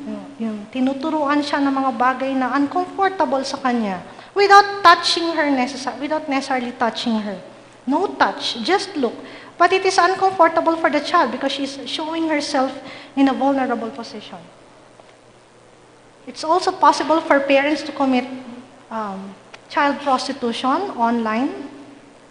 And anyway, Inday, magtatanggal ka lang ng panty. You just touch yourself. It's okay. Nothing will be taken from you. It's safe. It's perfectly okay. Nobody will find out. And then the mommy gets paid. Di ba? Maraming cases dito sa Camarines Sur. Also. In Camarines Norte as well. Because they thought the mother would say, hindi ko naman tinrostitute yung anak ko eh. They did not get touched in any way. Virtual lang yon. And it's for the family. The money outweighs the risks. Yeah? The benefit outweighs the risk. All right. So this includes production, dissemination, possession of child sexual abuse and exploitation material. Yan na po ang tawag sa mga pornographic child pornography materials, sexual abuse materials. Ang tawag CSEM or CSAM. These are pornographic materials involving children. Sexual extortion of children, sharing image-based sexual abuse, commercial sexual exploitation of children, exploitation through online prostitution, live streaming. Instead na ukay-ukay ang i-live stream, yung anak niya ang ni-live stream niya, with or without consent of the victim. Pumayag man or hindi yung bata. Alright? Alright, those were the acts of trafficking. Now we go to attempted trafficking under Article RA 10364. The salient provision of that particular law is that there is an attempted stage. Mere attempt, nag-initiate pa lang, nag-start pa lang, no? But the offender did not execute all of the elements of the crime. He did not execute the other stages of the crime. Hindi na-consummate. It was not consummated. Because of reasons like voluntary desistance, hindi na pumayag, nag-withdraw yung bata, o hindi na natuloy, or hindi pumayag, that is attempted trafficking. So if a mere attempt is done by the trafficker, that is a violation of the law. Now we also have accessory and accomplice liability. No? I don't know if I place it in that slide, but according to RA 10364, ang taong tumulong, aiding, abetting in the commission of the crime, ang taong nagtago ng ebidensya, harboring, keeping or hiding evidence, concealment of the body of the crime, yung nagtago ng evidence, yung nag-take advantage or nag-benefit sa proceeds ng crime, the one who benefited from the proceeds, yung kumita sa krimen, are all liable as accomplice. The one who aided and abetted are accomplice. The one who benefited are accessories. Now, there are certain penalties for these people. Okay? So, in child trafficking, when the travel is facilitated, that's attempted trafficking. Nag-execute ng consent for adoption, that's attempted trafficking. Recruiting a woman, oy, ikaw na ang maging nanay, hindi ako nagkakaanak eh. Ikaw na lang ang nanay ng magiging kong anak. Uso ngayon yan, di ba? That's, anong tawag doon? Surrogacy. Yes, surrogacy. And then, we just make it appear that that child is my child. Kunyari, nanganak ako ng ganitong date, then we put in our birth certificate, ang nanay ay ako, I am the mother, even if it's not me, and then we put a date, I'll choose the date, etc. In the old provisions of the law, under the revised penal code, that's only simulation of birth. When you simulate a birth, it is a crime under the revised penal code. When you make it appear that you gave birth to a child when in fact you did not, and then put it in a document, which is a public document. Now, in trafficking of persons, recruiting a woman to bear a child, simulating the birth, soliciting a child and requiring custody through any means like hospital, health center, for the purpose of selling the child, are all acts of attempted trafficking in persons. Okay, so hindi siguro alam ng karamihan to, but this happens, that it happens that people who are ignorant of the law would do this. And they would say, di naman ako ang may gawa. I was not the one who did it. I just helped. Remember, aiding and abetting, if you have knowledge of the exploitative purpose, is an act of attempted trafficking. Now, okay, these are promoting trafficking. Another provision po ito ng law. Okay, ganito na lang. When you say promoting trafficking, you do things that helps in consummating the crime of trafficking. Ikaw yung tumutulong somehow in facilitating the trafficking is done. There are certain specific acts committed under the provisions of Section 5 of Republic Act 9208 as amended by 11862. Now, yung nabago lamang, siguro since you are familiar with the law, basta yung mga bagay katulad ng nagpiprint ng advertisement, that's promoting trafficking, knowing that it is for exploitative purpose, although it is important that you establish or the prosecution establish the intended purpose is known to the advertiser. Yan, medyo yung state of mind yun, no? Nagawa ka ng fake passport, gumawa ng birth certificate na fake sa recto, gumawa ng affidavit of delayed registration of birth kasi notary public ka. These are acts promoting trafficking. Ginamit yung digital platform sa bahay mo, inalaw mo na sa bahay mo gawin yung online sexual trafficking, you being the landlord of the house, you are also liable for promoting trafficking. For as long as you know the purpose of the use of your house. Advertising, producing flyers, brochures, propaganda materials, misrepresentation, fraud for facilitating exit documents, no, sa migrant workers. Helping the exit and the entry of persons, tinutulungan nyo silang makaalis at makalabas ng bansa, no? Kahit sa barkaw, bangka, ano pa bang uri ng vessel, no? Train, gusto nyo ng airplane, gusto nyo ng helicopter, wala namang portals, no? Hindi applicable. But any way of exit and entry, in and out of the country. Now, confiscation of passport and documents, no, of the victim, just so he can be prevented from asking help, is an act that promotes trafficking. Pinigilan mo eh. A person reported to the Bureau of Customs, etc., immigration pala. And then that victim has papers. What did you do? You destroyed the papers so that she will not be able to tell her story and corroborate it. That's an act promoting trafficking. All right. There are other things for internet intermediaries. Okay. Ito yung bagong provision ng RA 11862, no? Yung internet infrastructure ginamit para sa promotion ng trafficking. Alam naman niya, but they allow it. They have a specific internet platform or digital platform, and then they allow the trafficking of persons. Internet cafes, kiosks, hotspots, those offering Wi-Fi access services by knowingly or gross negligence, allowing facilities for the use of trafficking. Okay, nagko-coffee ka sa Seattle's. Naka-coffee na kayo sa Seattle's? Masarap ang coffee doon, alright? And then you saw someone gyrating in front of the screen. Nagti-TikTok, okay, whatever. Nagtatanggal na ng damit. I don't know if that can even happen. And then the owner of the cafe just allows it, and there's a person beside the woman doing it who is the owner of the cell phone or the gadget. And he is trafficking the woman. If it can be proven that the owner of the cafe, the Seattle's Best in particular, has knowledge of the trafficking, then he can be liable for acts that promote trafficking. Alright?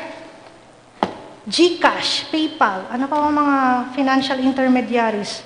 Palawan padala. You remember whenever people on Facebook would say, paki-edit yung picture ko, paki-dala ako sa Palawan. Ang nilalagay, Palawan Pawn Shop. Okay. Palawan Pawn Shop, LBC probably, yung mga financial intermediaries where you send payments or transactions. If they knowingly allow trafficking, then they can be liable for acts that promote trafficking. Okay? Assisting, helping the entry into the country of sex offenders, convicted sex offenders, in the international and local airports for the purpose of promoting trafficking. These are acts that promote trafficking. And then similar acts such as expediting the introduction of these convicted offenders to the jurisdiction to a child. Inalaw mo. Alam mo naman, convicted na to sa Australia, pedophile yan, and he was involved in human trafficking. And then you allow him to exploit a child or have contact with a child. Now, what is a child? I'm sure everybody here would say you're still a child by heart, but we are not talking about your mental or psychological or emotional well-being. We are talking here about a child in the chronological age of less than 18 years old. So, pag 17, tapos 17 years old ka, sinong 17 dito? Si Madam mukhang 17 pa. Okay, wow. You should congratulate yourself. If you are 17 and then one day before your birthday, then you are still a minor. Okay, so the definition of a child is a person less than 18. However, under Republic Act 11862, pakisulat sa inyong assignment for your recitation later. Don't worry, this is the only recitation with no grade but with snacks as an incentive. Alright, parang walang gusto mag-recite. Alright. Children also includes, please remind me if it's already time's up. Domestic migrant workers who are aged less than 24. By the way, I have a vision of 150, so I cannot see the time. Can you read it for me? 10 minutes na lang daw. Okay. A domestic migrant worker who is less than 24 years of age is considered a child when he or she is trafficked. Siguro nagtataka kayo, 24, magta-24 na, child pa rin. Take note of the words, domestic migrant worker. Di ba sa wedding, kailangan pa ng consent ng parent when you are around more than 18 but less than 24? I don't know the intention of the legislature or the wisdom behind this, but probably because a person less than 24 years of age who is employed as a domestic worker is as vulnerable as a child. Now, qualified means that crime is usually penalized with, for example, a specific penalty like reclusion temporal. And then it becomes higher, tumataas ang parusa dahil sa aggravating circumstance. Nakakapalala itong mga circumstance na nakakapalala o nakakapagpataas ng penalty. So they are called qualified. When you say qualified trafficking, it means the penalty is really high. When a person trafficked is a child, when the adoption is done through inter-country adoption, ibig sabihin, facilitate mo siya using legal means. No? But the purpose is trafficking. When there is a syndicate or a large group of persons, sabi niyo sindikato, but this actually involves number of persons, okay, who facilitate the trafficking. Kapag yung trafficker ay asawa, magulang, kapatid, guardian, nung traffic person, syempre aggravating yan because of the relationship. Kamag-anak mo, tinraffic ka. The relationship makes it punishable with a higher offense. And then, recruited in prostitution, etc., by any member of the military. Why? Because the military exerts more power over you. Kasi armed siya, uniformed person siya. Okay? And then a trafficker is a member of the military or an enforcement officer, law enforcement officer. These are self-explanatory. If the trafficked person obtains AIDS, HIV after the trafficking act, kung ulit-ulit within a period of 60 days, and then yung gumamit ka ng intermediary or broker to do it, engage someone, you tell someone to do it for you. It is done during pandemic, crisis, etc. If the person involved is an indigenous community or religious minority, and then a disabled person or PWD, a person is eventually resulted to pregnancy of the person, when the person suddenly eventually suffered from mental or emotional disorder, nabaliw siya as a result of the trafficking, and when it is used with computer system. Kasi pag computer or digital, may impunity, mahirap habulin, no? So these are qualified trafficking persons. Now, since I have not sufficient time, I will just go to the more important aspects of the law. Since you already probably know 9208 in general, a trafficked victim, because our goal is to assure the victim that he or she is not left behind. The new law provides for rehabilitation and reintegration. That's the feature of the law. And it also provides for investigation process in the prosecution of cases. Meron na tayong tinatawag na interception of communications. Meron na tayong tinatawag na counter-surveillancing and cyber warrants. No? So ngayon, ang human trafficking can be prosecuted with the prosecutor doing the case build-up if the person is the one charged with by the task force.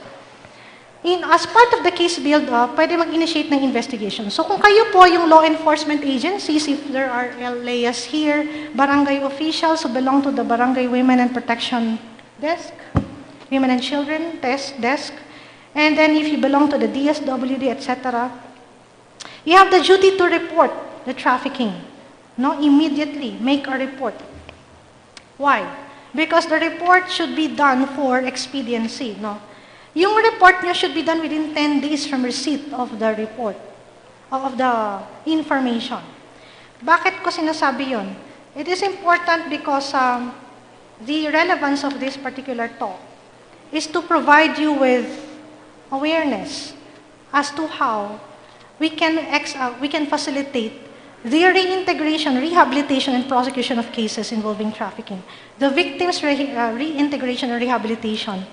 The civil society groups will come in eventually after the trafficked victim is rescued.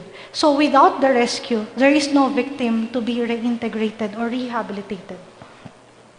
Now take note that as part of the law, we have the Healing, Recovery, and Reintegration Program. Lahat po ng DSWD and LGU, they are tasked to implement policies on healing and recovery. This is where the CSOs will come in. So individual victim survivors of trafficking, their families, etc., they shall be undergoing counseling, therapy, rehabilitation, temporary shelters, other access to justice, legal representation, training opportunities, psycho-education services, scholarship, training services, and economic reintegration services. Dito po papasok ang inyong cooperation and advocacies. Now, but before this, a trafficking incident must be reported. And that is the duty of the LEAs to report immediately within 10 days. Upon report, the investigation shall commence with the gathering of information or communication. The LEAs or any other person who is tasked in the investigation can secure a court order. Ang tawag po sa court order ay cyber warrants. Previously, we only have it in Republic Act 10175 that cyber warrants can be applied for when it involves digital platforms. But in Republic Act 11862, it also, the provisions of said laws, the specific provisions allow the LEAs to apply for a court order, the court order here being a cyber warrant. And that is in consonance with RA 10175, although it can be prosecuted under 11862. Yung cyber warrant po, yun po yung parang warrant authority given to the law enforcement agency to search for evidence, to secure evidence, to take custody of evidence in connection with trafficking. Mahirap kasi po kapag hindi physical yung evidence, hindi nyo nahahawakan, especially when they are stored in computers, online. So you need the expertise of a cyber expert for that. So we have an office, the PNP has an office that caters to extraction of this kind of evidence. Ito po yung ebidensyang hindi nyo nahahawakan, pero nakikita nyo kapag gamit nyo yung internet. So these evidence are extracted with the use of cyber warrants, which is effective only within 30 days and extendable for 30 days, within which you should file the case. That's a special feature of 11862. And then we also have, for future proceedings, kapag po may nakuha ng mga properties or monies in the commission of the crime or proceeds from the crime, they are forfeited. And they are utilized for trafficking advocacies of the government. So they are confiscated in favor of the government. Another feature of 11862, isa pa pong importanteng feature na papasok po tayo lahat. Sabi po sa trafficking, kahit sino pwedeng magreklamo tungkol sa commission ng trafficking. Basta meron siyang personal na kaalaman. Siyempre, lagi tayong wala sa scene of the crime. Maliban na lang kung si Superman at si Batman kayo. They always are in the place of the crime. They are always seeing the crime committed in their presence. But the police officers, they're always late. Tama ba? Si Tanggol lang siguro ang on the spot. Di ba? Sino ba yan? Sa probinsyano, hindi ko maalala. Anyway, the guy there, the actor there, they probably see the crime kasi it's scripted. But in real life, the police officers come late. So they have to rely on the personal knowledge of someone else. Who are they? The victim, the traffic person, the parents, the spouse, the sibling, the children, the legal guardian, the yaya, who are there who witnesses the crime. But under the new law, the expanded law, anyone with personal knowledge of the crime is also allowed to file the case. Example, the police officer, the social worker, the representative of the child care institution, the DSW, DPNP, NBI, barangay chairperson, or at least 3 concerned citizens where the violation occurred may file the complaint under this act. Question. Sabi mo, Judge, dapat may personal knowledge. Personal knowledge may be first-hand knowledge. Okay? Pwedeng nalaman mo kasi personal mong narinig, nakita, na hindi naman nalasahan. Nabasa, na witness. But that does not limit you from utilizing second-hand knowledge. Somebody reported to you, naghi-hysterical. The fact that you saw the person in hysterics. Di ba ang tao naghi-hysterical, hindi naman nagsisinungaling yan eh. They are doing it with the suddenness of the incident, they are made to say the truth. Di ba? Yung mga taong nagre-report who just came from the scene of the crime, they give you not information that is not necessarily, so far as they are concerned, are personal knowledge, but on your part, it is second-hand knowledge. You can still file the complaint with their help. All right?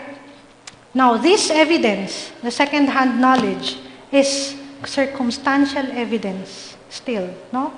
It may not prove the fact of trafficking itself, but it can prove the fact that an information or report was made to you.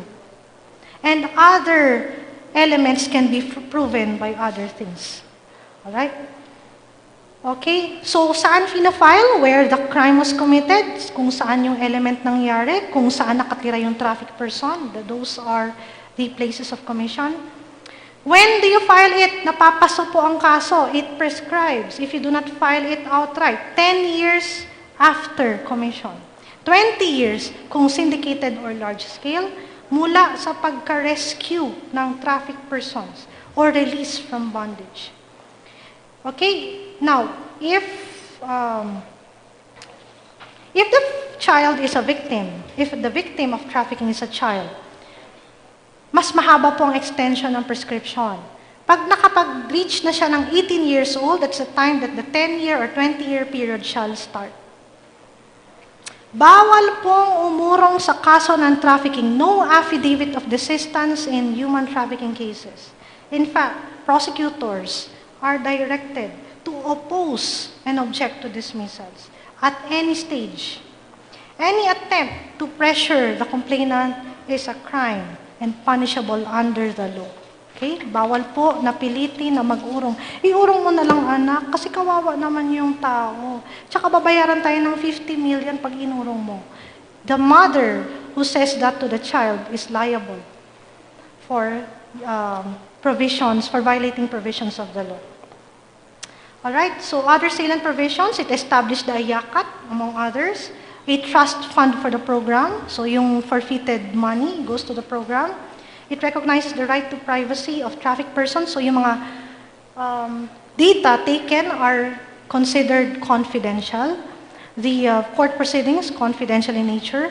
Now, take note that the person, kung kayo po yung trafficked victim or a person is trafficked, he can obtain data. Example, yung bata, he took a video of the trafficker.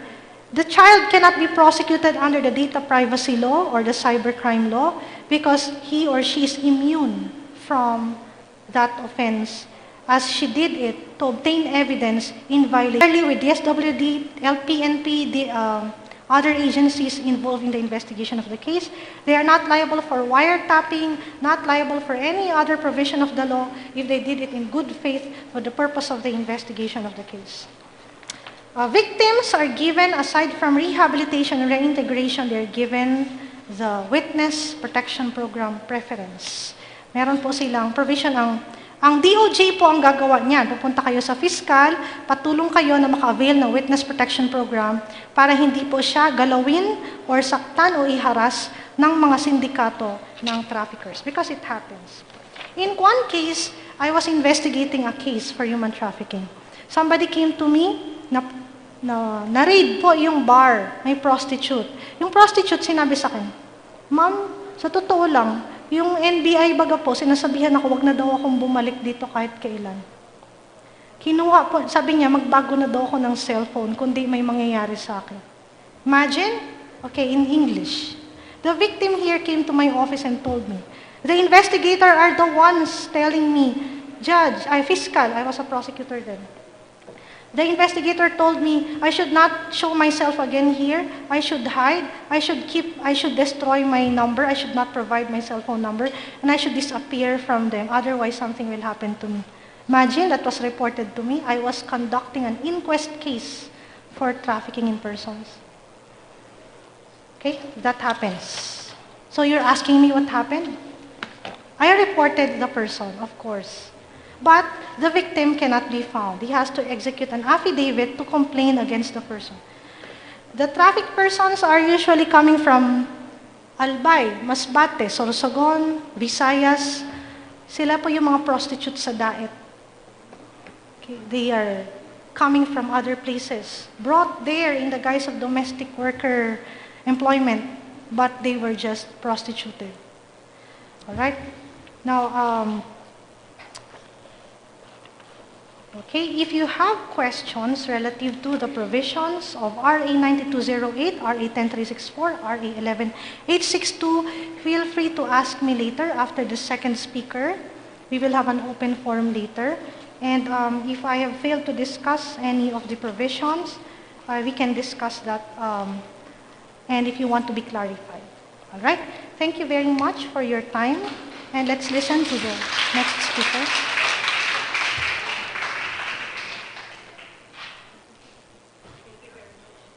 Thank you very much, Judge. If we could hold you for a while for the awarding of certificates. Good morning po sa naarabot pa lang. Good morning, Father Manny. You are there silently quietly watching and observing. So mag-award po ng certificates. Of course, I would like to call Amy Lazaro, the Executive Secretary of CAUCP, to award the certificates for and behalf of CAUCP.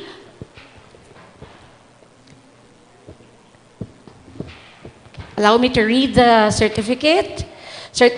Citation reads, the Certificate of Appreciation is awarded to the Honorable Melita Pilar P. Briñas Agbayani for sharing her time and expertise as resource speaker during the Bicol Stakeholders Networking Against Human Trafficking in celebration of the United Nations 9th World Day Against Trafficking in Persons with the topic 20th Anniversary of the Anti-Trafficking in Persons Act, given this 29th of July in the year of the Lord 2023 at the Minor Basilica of Our Lady of Peñafrancia, Pilgrim City of Naga. Signed by the Reverend Father Jonans de la Cruz Vibar, the head organizer and CAUCP chairperson, and of course, by the Most Reverend Rolando J. Tria Terona, OCD, Doctor of Divinity, Archbishop of Caceres. Amy.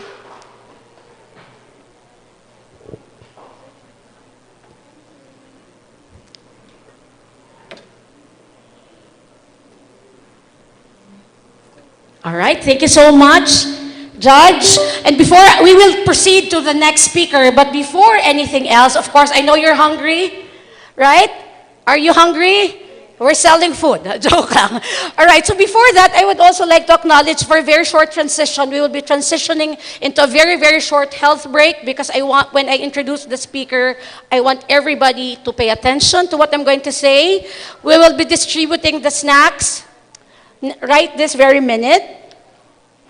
There are also exhibitors right now. We have Mindspace, Envision, St. Paul, we have Yoli, we have the Universal Rosary, Universal Living Rosary Association. They're giving away free rosaries. You can go to their booth and check it out. And we also have the booth from the Interagency Council Against Trafficking. They're here today. It's on the right side. They have materials that you can ask for, brochures, and I think posters that is available right now. Sana okay tayo lahat. No? Before the end of today, sana kompleto tayo. Before the end of today. So, kumusta naman? Hindi ako naging komportable habang nagsasalita. Sabi ko nga kanina, so I'm just going to keep this hanging on habang nagdi-distribute pa. I am not very comfortable with the topic of human trafficking because it is not supposed to make us feel comfortable. And habang nagkikwento si Judge, I remember there was this one time when I was 9 years old that I was brought. Pasensya po, hindi naman ako sumayaw sa isang bar. But I just happened to pass, when we were young, that place in Imol, it used to be a red light district, remember? Yung mga taga-Naga, that used to be a red light district, and where Filtranco Terminal was, yung Imol. So ganun na po ako katanda, alam ko yon. And so I went inside that, and that place, sabi nung kasama ko, hindi ko sasabihin kung sino, sabi niya, wag ka na lang titingin kasi may kukunin lang daw siya, a solicitation from the bar. And then someone came naked, a woman came in naked, and I knew she was not happy that she was doing that. That was my very first awakening, that women are put in positions that they're not always comfortable in. And I was 9 years old. But not everybody is as smart as I am. No, sabi ko, I do not like them dancing naked because I knew they were not happy. But that was so wrong, and I was 9. But I knew then that this topic would not make me feel comfortable, right? But so we're here today. Are we ready for the next speaker? And I will be introducing the second speaker. May pagkain na ba lahat? By the way, there's free coffee. I operate under coffee. Without coffee, I am not intelligent or smart or very beautiful. No, so I'll be getting more coffee after today. But while we wait also, we would like to also acknowledge those who are here. You came in, World Vision is from where? Camarines? Sur, okay? Sige po. So dumadami tayo. Ako po si Mickey ulit and I'll be your host for the rest of the time. Are we ready? Siyempre. No? So ang dami po talaga, ang daming kinikwento. Nag-anticipate ako because I want everybody to be seated down before I introduce the next speaker. Magandang umaga. Kasama natin ang Philippine National Police and I think I'll be speaking to them one of these days. Isa lang, habang nagsasalita si Judge, may nagre-register sa akin. Does she suffer from compassion fatigue? Compassion fatigue is the kind of burnout you experience when you are in the helping profession. And this is a bit mayabang, no? Because may mga profession lang who suffers from compassion fatigue. Everybody goes through burnout, but there are only certain professions that suffers from compassion fatigue. Those wearing their uniform, the clergy, the sisters, teachers, lawyers, social workers, guidance counselors, and mental health professionals. We suffer from compassion fatigue. What is compassion fatigue? It is when you feel a disconnect from helping the people that you are supposed to be helping. You lose the motivation. You suffer from the same symptoms, except mayabang ang compassion fatigue. Bakit? Kasi privileged few lang ang nagsasuffer ng compassion fatigue. So we continue by introducing the next speaker. Our second speaker, I am losing my program. Where is my program? Madam, can I have my copy of the I have many programs along the way. I hope everyone is happy and full. Coffee is plenty. Our second speaker for this morning, I will just be picking up some of the introduction unless you want me to say the whole thing, ma'am. Is that okay? All right. I'm just picking a few things from her introduction. Of course, she's from Naga City. And I like this. She is married to the director, number 2 of the Assistant Regional Director of the National Police Commission. I'm a NAPOL compasser because I was supposed to join PNP to be in the women's desk because I'm a psychology major. But I'm doing the same thing right now. She graduated from the Bicol University in Legazpi City with a Bachelor of Arts in Political Science with Latin honors, also known as cum laude. Took up her methods of teaching in the Naga City Schools of Arts and Trades and Bachelor of Laws from the University of Nueva Caceres. A civil service professional, licensed professional teacher, and a lawyer. Tama? She is a part-time college instructor of my alma mater, the Universidad de Santa Isabel. She was during the first semester of 2007 and from Naga College Foundation during the second semester of 2014. A legal researcher from the Office of the Provincial Attorney of the Provincial Government of Camarines Sur in 2007. Clerk of Court 5 of the RTC Branch 35 of Iriga City from May 2008 to August 2009.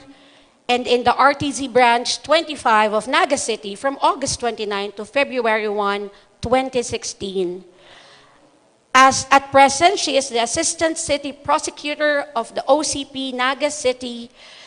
And to talk to us about the Interagency Council Against Trafficking, the updates, challenges, and prospects, we have Fiscal Charmaine E. Pontanal Pares, Task Force member of the Regional Anti-Trafficking Task Force of Region 5. A round of applause, please.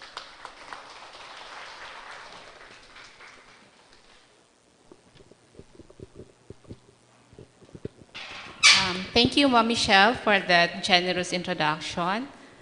To Judge Agbayani, to Father Johannes Vibar, sa satuya pong mga attendees ngunyan, maray na aga po sa Indogabos. Nagpapasalamat po kami kasi we are invited by Father Johannes Vibar para po i-discuss sa Indo kung ano po yung iyakat, yung assigned topic po sa kuya. Also, I am a member of the Naga Santa Club of Naga and Camarines Sur. With us today is our President, Dr. Cara Imperial. Siya po ang President me. Ang Santa Club of Naga and Camarines Sur po, isa pong organization ng mga women. Ano po, ang advocacy me po is women empowerment. Ano po. Nagpapasalamat po nga ako kasi po natawan ng kaming opportunity para ma-discuss ko kung ano talaga ang iyakat. Kanina po na-mention ni Judge about the law na nag-govern ng human trafficking. She mentioned to you ano yung specific law and yung mga amendatory laws. Duman po sa first law na na-mention is Republic Act 9208. Okay, so that was enacted in 2003. Now, under that law, the IACAT or the Interagency Council Against Trafficking was created. Ano po? So, ano po ang IACAT? Its function is for coordinating, monitoring, and overseeing the implementation of the law.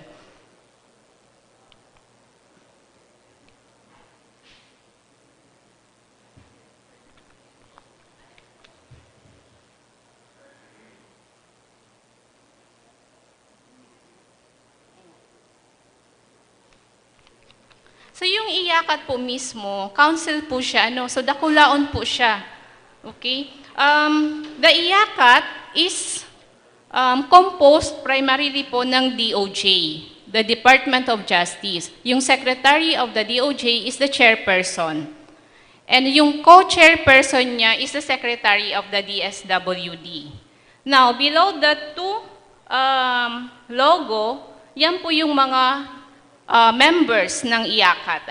We have the Department of Foreign Affairs, the DOLE or the Department of Labor and Employment, the PNP, the Bureau of Immigration or the BI, the PCW or the Philippine Commission on Women, the DILG, the PCTC or the PCTC means Philippine Center on Transnational Crime, yung CFO or the Commission on Filipinos Overseas, DepEd, DOH, the ICT or the Department of Information and Communication Technologies, DMW or the Department of Migrant Workers, DOT, the Department of Tourism, DOTR, the Department of Transportation, PCG, Philippine Coast Guard, NCIP, National Commission Indigenous People, NBI, CWC, bako po itong sa Pili, Nakamsur Water Complex, CWC means Council for the Welfare of Children. Then there is also the member agency, which is the NACC, or the National Authority for Child Care. AMLC, the Anti-Money Laundering Council, LCP, meaning League of the Cities of the Philippines, LPP, League of the Provinces of the Philippines, LMP, League of the Municipalities of the Philippines. Yung tatlong logo po sa ibaba, yan po yung NGOs, mga non-government organizations. So, sino-sino po ang nagko-compose dyan? Ang isa po is a sector coming from women, another sector or another NGO coming from the overseas Filipinos, and the last is from the children. Diyan po yung nailing po nindo yung IGM na logo, which stands for International Justice Mission. Ito pong IGM, this agency or this group is known with a proven record of involvement in the prevention and suppression of the trafficking in persons.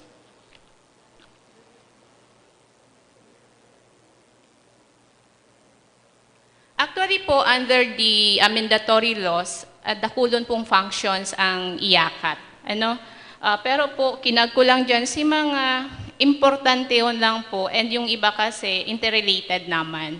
So ang first function of IACAT is formulate a comprehensive and integrated program to prevent and suppress the trafficking in persons, utilizing a multidisciplinary and collaborative approach in the service delivery to and case management of trafficking victims and survivors and their families, including livelihood opportunities and the development of school-based and community-based human trafficking, preventive education programs, and psychosocial intervention by a multidisciplinary team for the victims and their families.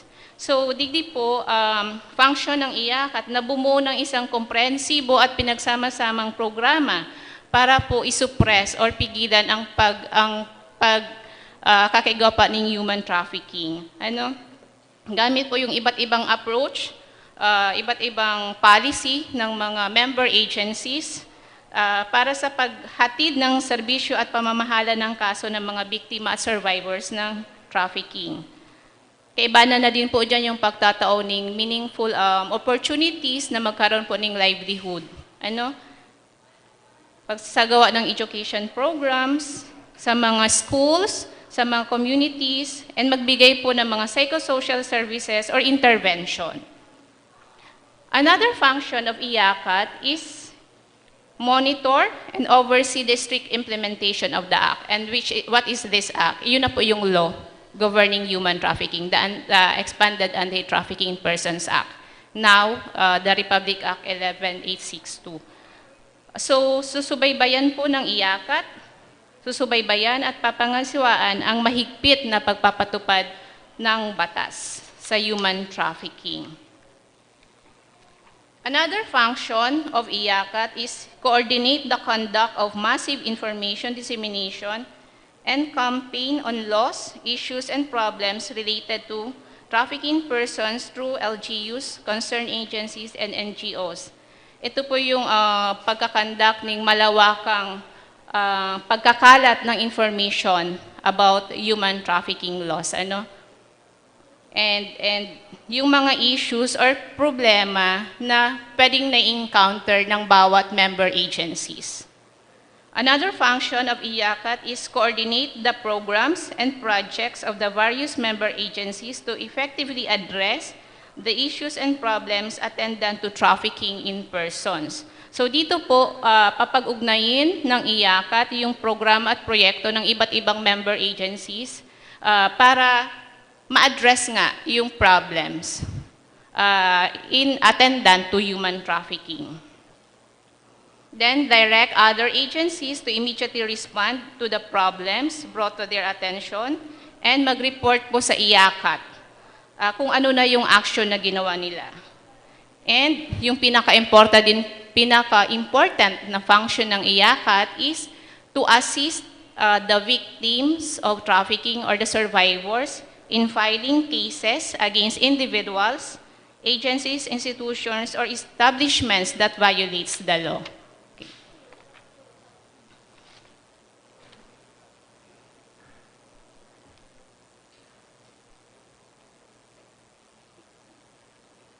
So, nalaman na natin, so, ano ang IACAT and ano yung functions ng IACAT. Now, meron po tayong 24 task forces under the IACAT. Diyan sa 24 na yan, 2 ang national task forces. 6 dyan yung port-based task forces. Pag sinabing port-based, kasama na po yung land port, seaport, and airport. Ano? Then, 16 regional task forces. Kanina po, na-mention ni Ma'am Michelle, yung task force, member po ako. Member po ako ng Regional Anti-Trafficking Task Force of Region 5. Headed po ito ng aming Regional Prosecutor, RP May B. De Leos. Meron po kaming 2 SDO or Supervising Disbursement Officer, pero prosecutors din po sila. Then mga prosecutors as members, we have also secretary, and a social worker, or minsan siya po yung victim coordinator namin. So, ang tawag po doon sa task force namin is RAT-F5, Regional Anti-Trafficking Task Force of Region 5. Yan. Diyan po sa screen, makikita po natin yung inventory ng trafficking in persons cases. Okay. Kung titingnan po, medyo konti lang. Kasi yan po yung reported. Pero alam naman natin na ang daming unreported cases of human trafficking. Ang dami pong nangyayari. Hindi lang po nare-report, hindi lang po nasasampa ng kaso. Pero kung ito po, yung nai-report na po is as of June 2023, yan po yung number ng mga cases na na-file sa amin. Okay? From OPP Albay, meaning Office of the Provincial Prosecutor of Albay, at the start of this year, meron po silang 12, and hanggang ngayon, pending pa rin po siya sa korte. From the Office of the City Prosecutor, Legazpi City, meron pong isa, and na-convict na po yung offender doon. From the OCP Tabaco City, merong isa. And pending pa po yun sa court. From the OPP Sorsogon, merong 5. 3 doon na-dismiss kasi nag-file ng demurrer. Nag-grant yung demurrer, so those 3 cases resulted to the dismissal. 2 pa yung natitira sa court. From OPP Sorsogon, good news, wala pong reported. From the same with OPP Catanduanes. Here, sa Tuya po, sa OPP Camarines Sur, Office of the Provincial Prosecutor of Camarines Sur, meron pong 9 na reported cases of human trafficking. Yung isa po na-dismiss, pero hindi po sa ibang reason like walang sufficient evidence. Ang nakarating po sa aking information is na-dismiss kasi po ipa-file siya sa proper court. Sa proper court. Pero yung 8 po still pending sa court. Sa Office of the City Prosecutor, Naga City, kung saan po yung office ko, meron po kaming 2. Yung isa pending sa court, yung isa po pending pa po sa office namin. Kumbaga nag-undergo pa siya ng preliminary investigation. From the Office of the Provincial Prosecutor of Camarines Norte, meron pong 7. Then, nadagdagan ng isa, and so naging 8. So, yung 8, pending pa rin po sa court. So, we have a total of 38 reported cases of human trafficking cases as of June 2023. Now, despite po nung naging situation for the last few years because of pandemic, hindi po na-discourage, hindi po napigilan ang iyakat, especially our task force na mag-conduct ng mga activities namin. So, nilagay ko po dyan yung mga activities na ginawa namin. Minsan po kahit Zoom meeting, kumbaga tinitake opportunity mi po itong mga Zoom meeting, kumbaga online, sa pag-conduct mi po ng mga awareness. So we have yung orientation, duman po sa law on human trafficking,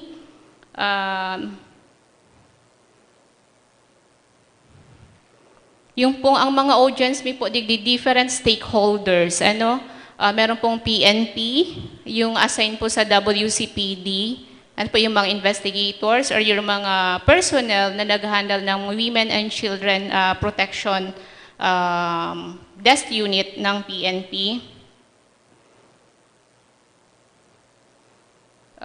Region-wide po yung ginawa naming activities, from Sorsogon, Cam Norte, Legazpi, dito po sa Naga, sa Camsur.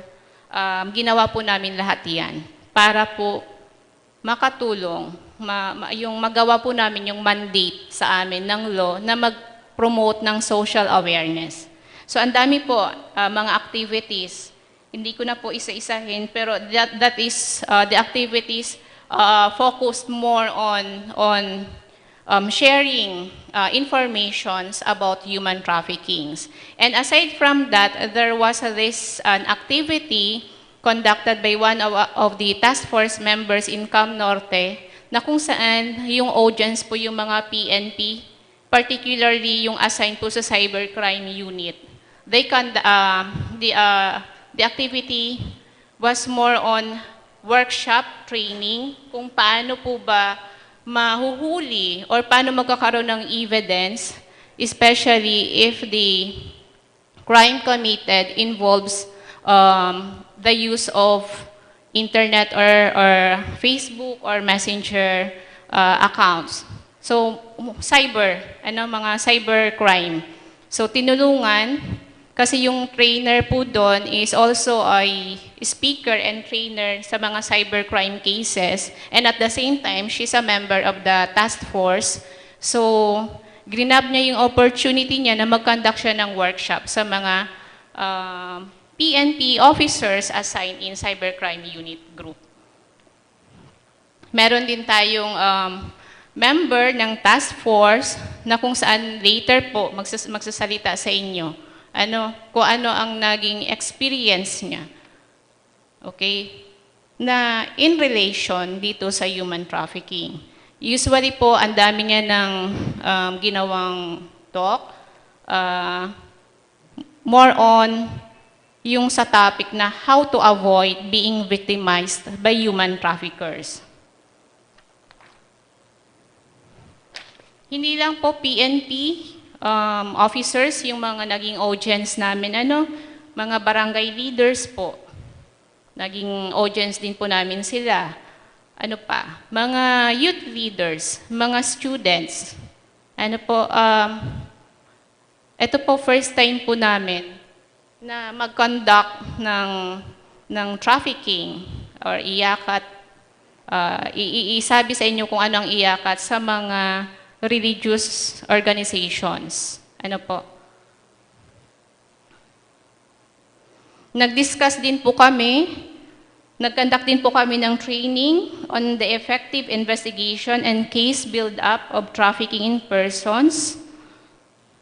Nagkaroon din po kami ng Women Empowerment Seminar. Kasama na din po dyan yung pag-share ng information about the laws on human trafficking. Then, meron din po kaming activity na ang title is Maging Listo, Rigmat Isip kontra Abusong Sexual. Ang topics po dyan, yung human trafficking laws na nangyari po sa Tigaon. So, ang dami po. Yun na po yan, si mga activities. Now, sa monitor po, mailing po nindo si mga pictures, si mga photos po kan sa muyang mga activities. So, yan po, online information campaign series mi po yan. Nag-started during the pandemic. So, lahat po kami online noon.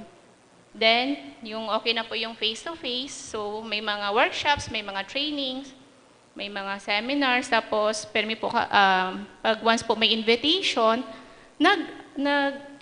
nagkakandak po kami ng talk or nagle-lecture po kami about duman sa topic na human trafficking.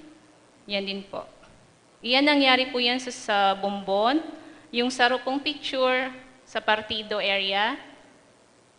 Iyan po ang DOJ Secretary si Boying Remulla. So sabi niya po dyan sa Muya,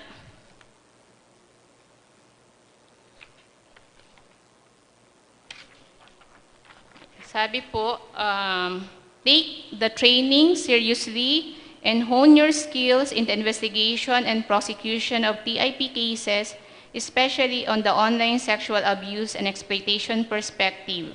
So, yung mga participants po, may mga seminars nga kasi the government needs them in fighting against trafficking and OSAEC, or the online sexual exploitation against children.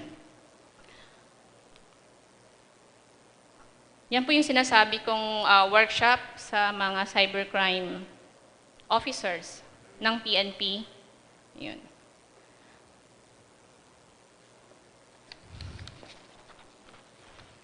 So, duman po kita sa mga problems or ano po yung mga na-issues na na-encounter with respect to human trafficking. So, dakulan po pero kung isa-summarize na po, yan po si mga na-encounter. The first problem is, or the issue is the lack of awareness or the lack of knowledge. The lack of awareness about human trafficking, especially among vulnerable population of the community. Ini po si common factor why a person is being trafficked. Ano po, kasi kulang ang kaaraman ninda about sa human trafficking, ano ang consequence, ano ang risk pag igwang human trafficking. So that's why po, ini pong araw kaning mga symposiums, mga seminars at ikakarandak po is one way of raising awareness sa public, especially the vulnerable members of the community. Sabi ta po nga ni, why is there a human trafficking? Diba? Sabi nga ni po baga, the victim who is in search of a better life is being enticed or is being exploited by the offender who uses any means to entice or gain the trust of the potential victim. Yung offender usually nagpa-promise ng mga iba't ibang false promises like magayon na trabaho, fulfillment of one's job, or fulfillment of one's dream, high-paying salary job na makakatabang duman sa potential victim and sa family. So because of that false promises, dakulon pong naiinganyo. Dakulon na papatubod. Kasi yan po nga ni, kulang ang sa indang kaaraman tungkol digdiyo sa human trafficking. Paano ang mga danger na kaakibat kay iniyo? Okay. Another problem po or issue is the victim blaming. Okay. Let's all face this. May mga tao po baga na mga insensitive, di ba? Pag naaraman na ninda na victim na nga siya ng human trafficking, minsan sa mind ninda or nakakatarampas nindang malain, hurtful words, sasabihan, maraya ka pa. Di ba? Or, choice mo yan panindugan mo, magsapo ka. So, minsan, iyan po ang nadadangog. Katong victim kang sarong human trafficking or survivor of a human trafficking. Dainin da aram na parang sinasabihan na, yan sige ginibo mong desisyon, isapuon mo yan. Pero dainin da aram na once the victim is within an environment na very manipulative, yung offender, nawawaran siyang choice, kundi magsokom duman sa pinapagibo sa iya kang offender. And minsan, dahil nga ni dyan, yun na to ang ipapamati duman sa victim na kasalan niya, nagluluwas din na nag-aabot din ang time na biniblame na din kang victim yung sa diri niya. Kasalan ko dapat kaya di ako nagtugot or dapat kaya araw ka ni si ginibo ko. So, nagbababaalugod yung self-esteem niya. So, sana may mga programs din, ang DSWD particularly, na i-address ang araw kaning problem. Okay. Another problem is there is a lack of support system. Usually po baga, feeling kang isang victim of human trafficking or survivor is parang solo-solo lang siya. She feels alone, siyang kadamay sa namamatiin niyang difficulties, and minsan, diita din siya mabasol, kasi nga mabalik kita duman sa sarong problem, mayo siyang aram, kung saan siya maduman, kung ano ang service na pwedeng maitao sa iya. Okay?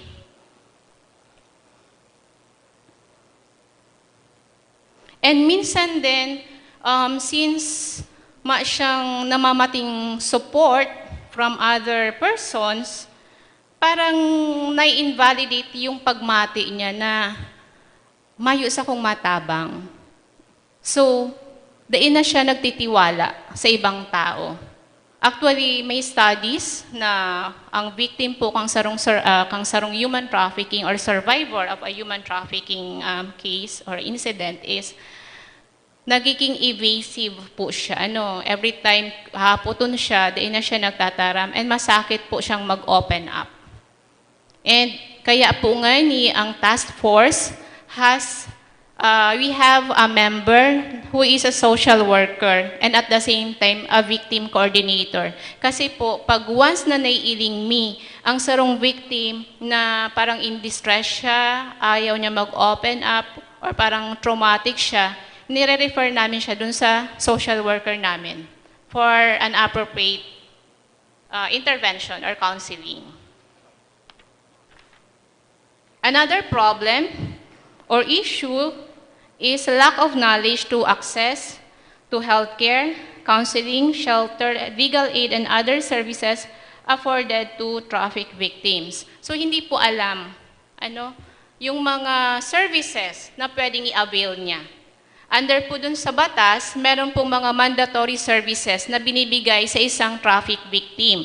Nandun na po yung medical, yung livelihood, yung legal assistance, nandun na rin po. So, yung problem lang is hindi niya alam. Another issue or problem is dito po, pag once na may case na sa court, may mga victims na reluctant to testify, they are afraid, or minsan po nawawala ng interest to further pursue the case. Or kulang po yung pera nila panggastos going to and from the court or mag-attend ng hearing. Ito po, common po itong namimit namin na problem. Kasi po sa prosecution kami, every time po na may, hindi lang po victims ng human trafficking. Kahit po ibang kaso, namimit po namin itong ganitong problem. Na minsan po yung victims natatakot mag-testify na. Or nawawala na ng gana. Kasi like, for example, na-reset yung case. So sayang yung oras, yung perang ginastos nila pagpunta sa court. Pero hindi naman, kasi po may mga instances na hindi natutuloy yung pag-hearing.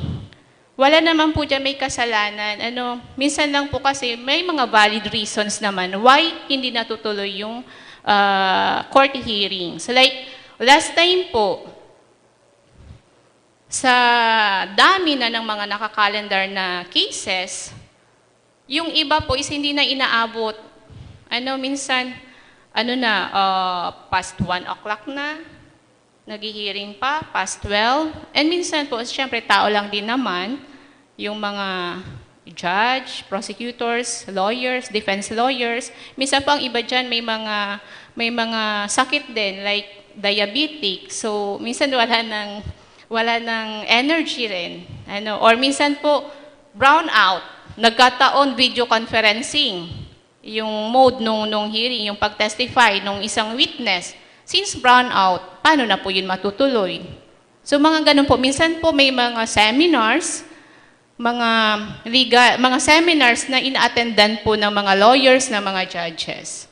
And even po, may mga activities din ang mga court staff na involved din doon sa hearing, like yung mga interpreters, stenographers. So may mga reasons. Pero dahil nga po dyan, minsan sabi nila, ba't parating hindi natutuloy? Minsan po kahit anong explanation ang ginagawa namin sa witness namin or sa client namin, minsan Hindi ko alam kung okay lang, kung naintindihan nila, pero deep inside, galit sila. Pero yun ang pinapaintindi namin na, tawag doon, inaano naman, I mean, tinatry na, nakakalendar yung case, only that may mga circumstances, may mga reasons beyond the control na kung why nare-reset yung case. Another problem nga yung sabi ko is yung kulang yung pera.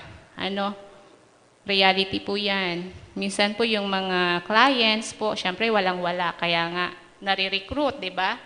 Because of poverty, nare-recruit, nakakapasok sila sa activity na ito pala, human trafficking na. Kasi nga, gusto na magkaigawang kwarta. Tapos ngunyan, may kaso, syempre kayo po rin mag-attend ng court hearings. Pero minsan may ipong kwarta, pamasahe. May nadadangog po kami na minsan mabaliw pa po kaming salog or dagat. Minsan po pag tinutok doon, mag-agad po kamo duman sa DSWD. Iyon na po ma'am, duman na po kami sa DSWD, pero po ang tinawad po sa mo is 3,000 pesos. Don't you think 3,000? Kaya yan. Ang bayad po sa bangka, 200. So, kulang po. So, yan po, mga problems po yan. Then, non-availment of the Witness Protection Program, yung WPP. So, ini po, sarap ining program kang DOJ, na kung saan tinatawanan po ng security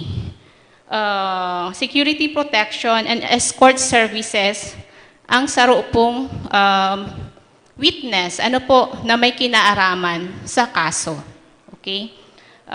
Tinatawanan po siya ng housing facilities, assistance in obtaining a means of livelihood, traveling expenses, and subsistence allowance while acting as a witness. However po, there are times na yung victims ayaw mag-avail ng witness protection program. Why? Kasi po, madi-display sila. Mahahali po sila duman sa lugar kung saan sila used to na magstay or comfortable, kung saan sila comfortable. Kasi po, dito sa witness protection program, bibigyan po sila ng housing facility. Itatago po sila, isi-secure po yung security ninda. And I have an experience wherein meron po kami for investigation ng human trafficking. Actually po, the victim, hindi na minor, pero estudyante po siya. So, one of the options na binigay sa kanya is yung witness protection program. Despite na sinabihan siya ng mga benefits nitong witness protection program, ayaw niya pa rin mag-avail. Kasi sabi niya, ayaw kong umalis doon sa tinitirhan ko. So yun pa ang hindi nag-avail ng witness protection program. Now, another problem is yung some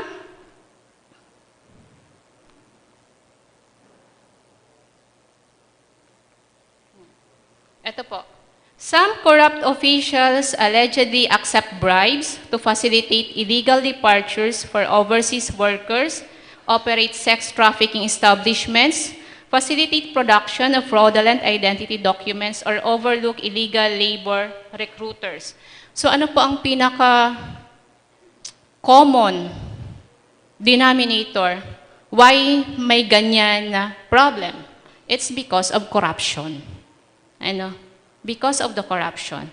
That is why may mga public officials and other persons na nagko-conspire sa public officials or officers para ma-commit further yung mga acts of trafficking in persons or nagpo-promote nung trafficking in persons.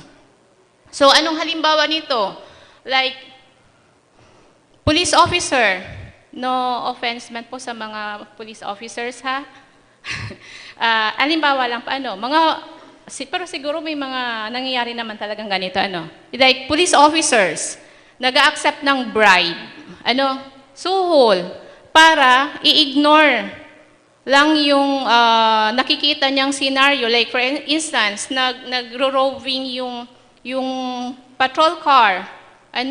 Tapos may nakita silang bata and a foreigner or lalaki na adult papasok sa motel or hotel. And kung babasehan dun sa behavior ng bata, hindi niya kaano-ano. So yun, may lumapit sa kanya na tao, binigyan siya ng suhol. So parang sinasabihan siyang, don't mind them, eto na yung pera. So yun, one example yun ng ganyan pong pagbabribe sa mga public officials natin. Another one is yung mga immigration officials. Actually, meron pong nakasuhan ng mga immigration officials sa Zamboanga. 2 immigration officials kasi yung trafficker, sinabihan yung mga nirecruit niya na magtatrabaho sa Malaysia and Lebanon. Okay, so ang ginawa ng trafficker, inutusan niya yung workers na maglagay ng pink na hair tie, yung pubagang ipit or pangputos, ponytail, color pink, ilagay dito sa wrist.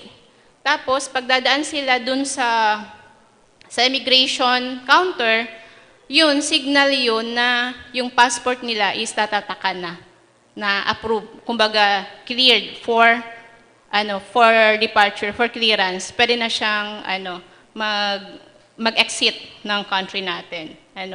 Another is meron ding nakasuhan uli ng immigration official kasi co-conspirator siya ng isang trafficker. Ang ginawa ng trafficker dito is inutusan yung mga workers, binigyan sila ng piece of paper, tapos sa likod ng piece of paper may naka-emboss or may nakasulat na letter A. Okay? So, binigay dun sa immigration officer. Pag sinabing may A, ibig sabihin, palusutin na yun. So yun, nahuli yung immigration officer. So kinasuhan din yun sa airport yun. Then meron ding mga instances na kung saan hindi naman directly may participation yung mga public officials. Pero somehow meron silang control dun sa mga offenders. I mean, may mga nabibigay silang somehow protection. Like for example, if ang victim, may victim na of human trafficking, and then gusto niyang magsumbong sa police authorities, pero yung victim, alam niya na yung offender mismo may kapit sa police. Kumbaga, natatawa na siyang protection katong police yung offender. So, paano pa masumbong ang sarong victim kung di man na siya makakuha ng tabang sa sarong law enforcer? And dahil nga, ang root dyan na problem is yung corruption, yung suhol na tinatao sa mga officials. So dahil po dyan sa mga identified problems, yun na po si mga challenges na kinakaharap kang iyakat, okay? And the member agencies. And syempre po, sato din kabus. Especially ngunya na aware na din po kamo sa laws and human trafficking and kung ano po ang nangyayari sa kapalibutan ta. So one of the challenges is yung activities to make a difference for victim survivors. So ano po ba yung mga programs or activities kang mga agencies? Makakatao pa po ba yan yung pagbabago sa buhay kang sarong survivor? Another challenge is yung activities ba, tama ba? Na-address niya ba yung pinaka-problema? Another hamon or challenge, yung igwabang na itatayo na mga establishments and na maintain na mga survivor-centered services or may mga facilities ba na nagki-cater duman sa victims, survivors ng human trafficking? Another is, ano ba yung mga nagbo-violate ng law na nakakasuhan ba? Na-identify ba? Nakakasuhan ba sinda? Okay. And ano ba yung pinaka-root cause? Nare-recognize ba, kinikilala ba ang ugat na sanhi tulad ng poverty, kulang sa kaalaman, tapos yung gender inequality, na-identify ba yun? So yun yung mga tanong, So yun yung mga challenges. Now, dahil dito, nagkaroon po ng strategic plan. Okay. Nagkaroon po ng strategic plan. Ano po ang strategic plan? Siya po yung blueprint for action of all government agencies, local government units, NGOs, and other sectors in combating trafficking in persons. Ngunyan po, igwa po ang iyakat at present ang na-adapt po na plan is inaapod na Fourth National Strategic Plan Against Trafficking in Persons Act for 2023 up to 2027. This strategic plan was adopted per Resolution number 003, Series of 2022 on December 20, 2022. So, ang pinaka-purpose po kang strat plan or strategic plan, siya po yung mag-guide. Kung ano po ang gigibuhon, ano po ang mga programs or activities na gigibuhon kang kada member agencies. Pero since po dakulon ang member agencies kang iyakat, big groupings man po sinda.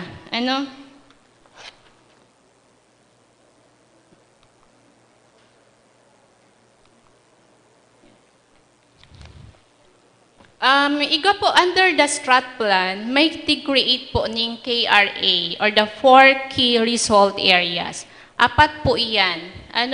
The KRA1, it tackles on, it focuses more on prevention and advocacy activities. Meron po dyan, open and close parenthesis, may word na CFO. So, CFO means Commission on Filipinos Overseas. So, yan po, saro po yan na government agencies. Siya po ang pinaka-leader or the lead implementing agencies para po matugunan or magkaigwa po ng key result areas, particularly on the prevention and advocacy activities.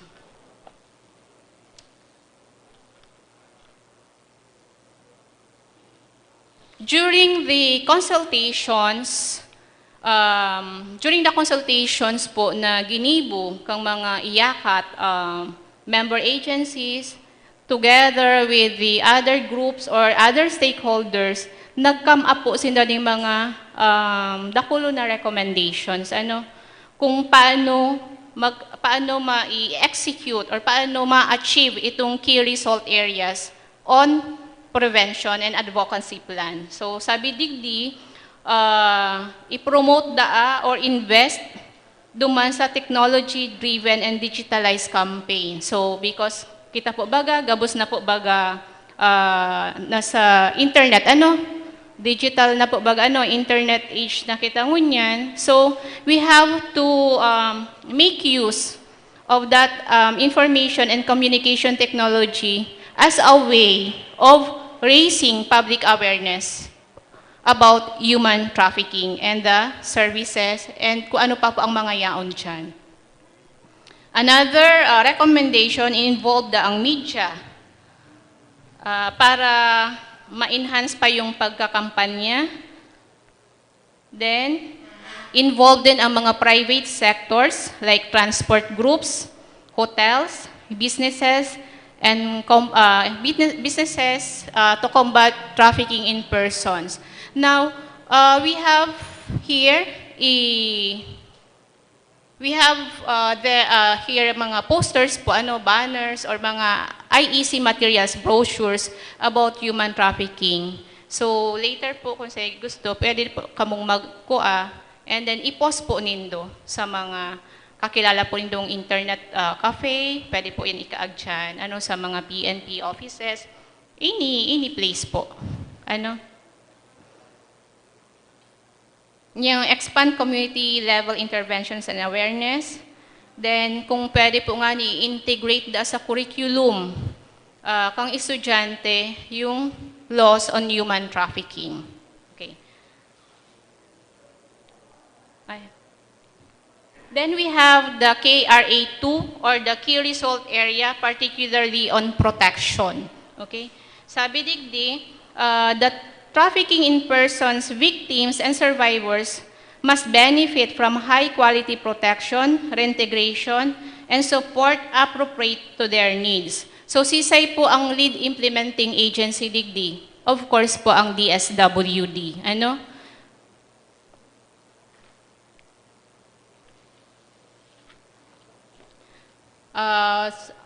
Yung recommendations po during the consultation, para po ma-achieve ining KRA2, dapat po i-enhance yung community-based referral to proper agencies providing support and reintegration services. By the way po, mabalik lang ako duman sa KRA1. Ang may task po talaga kayan, yung CFO or the Commission on Filipino Overseas.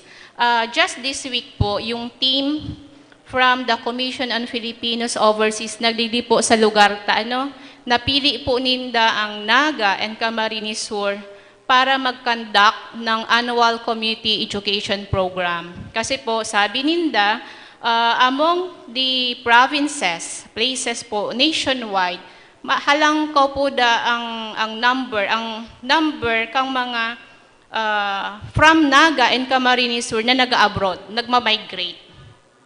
Kaya kita po ang napili ninda. So ano ang ginibo po ninda? Nag-invite po sa Muya para po mag-discuss din just the salient features kan trafficking and at the same time, di-discuss din ninda ano ang role ninda, ano ang role kang sarong, kung ano ang role kang agency ninda, itong Commission on Filipinos Overseas.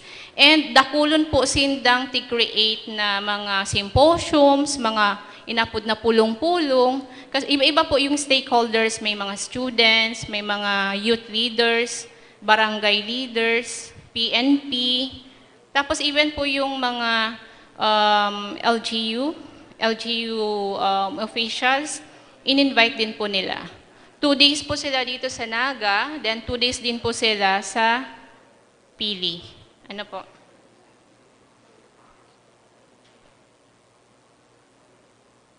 Okay, another key result area is the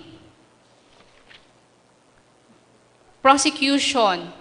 So, anong agency po ang nag-i-implement, ang lead implementing agency? Siyempre po ang DOJ, Department of Justice. Dito po, ma-concentrate po dun sa paghuli ng mga taong nag-violate ng batas. Na dapat sila makasuhan, managot sila sa batas. And aside from that, yung mga victims din po is ma-identify and ma-rescue. Okay? For the information po, ang task force mi po is, at yan, isasabi ko sa inyo yung hotline number mi, kung saan po pwede po kamong mag-aga ng assistance. Kasi po, pag may rescue operation, pwede po kaming mag-assist. Iga pong member kami sa task force na iyo po ang pwedeng mag-iba during rescue operation. And after po na-rescue, pag once na ipa-file na po ang case or magpa-file na po ng complaint, tumutulong din po ang task force para po i-check yung affidavit ng mga victims saka witnesses. Para po masigurado na yung elements ng trafficking persons, yung diniscuss po kanina ng ating resource speaker ni Judge, dapat po nandun yun sa affidavit. Kasi po pag nakulangan ng elements, mahirap na. ano po, magkakaroon po ng adverse outcome nung reklamo. Okay? And the last goal po nung IACAT under the strat plan, yung KRA 4, which is partnership. So dito naman, networks and partnerships including local levels and improve the response to trafficking in persons. So DILG is the lead implementing agency of this KRA.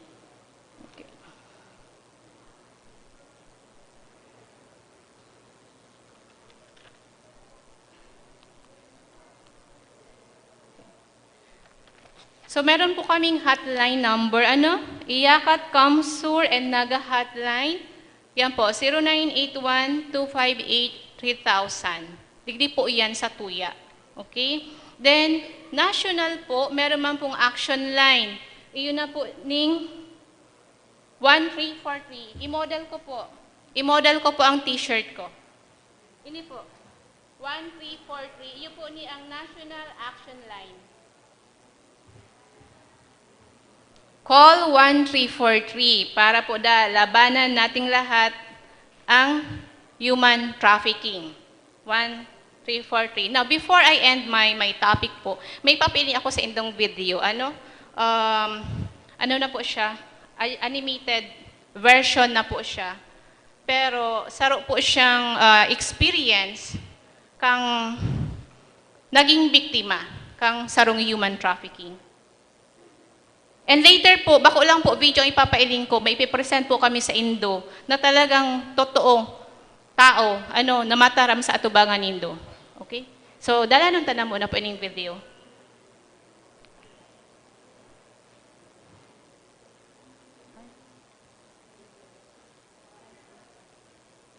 Pa-assist naman po, i-play ang video.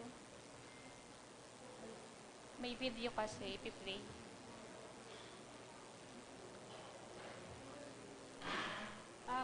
Pa-help naman po, i-play yung video.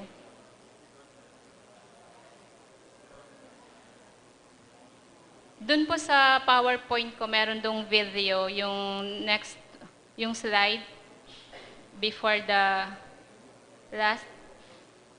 Pa-play na lang po.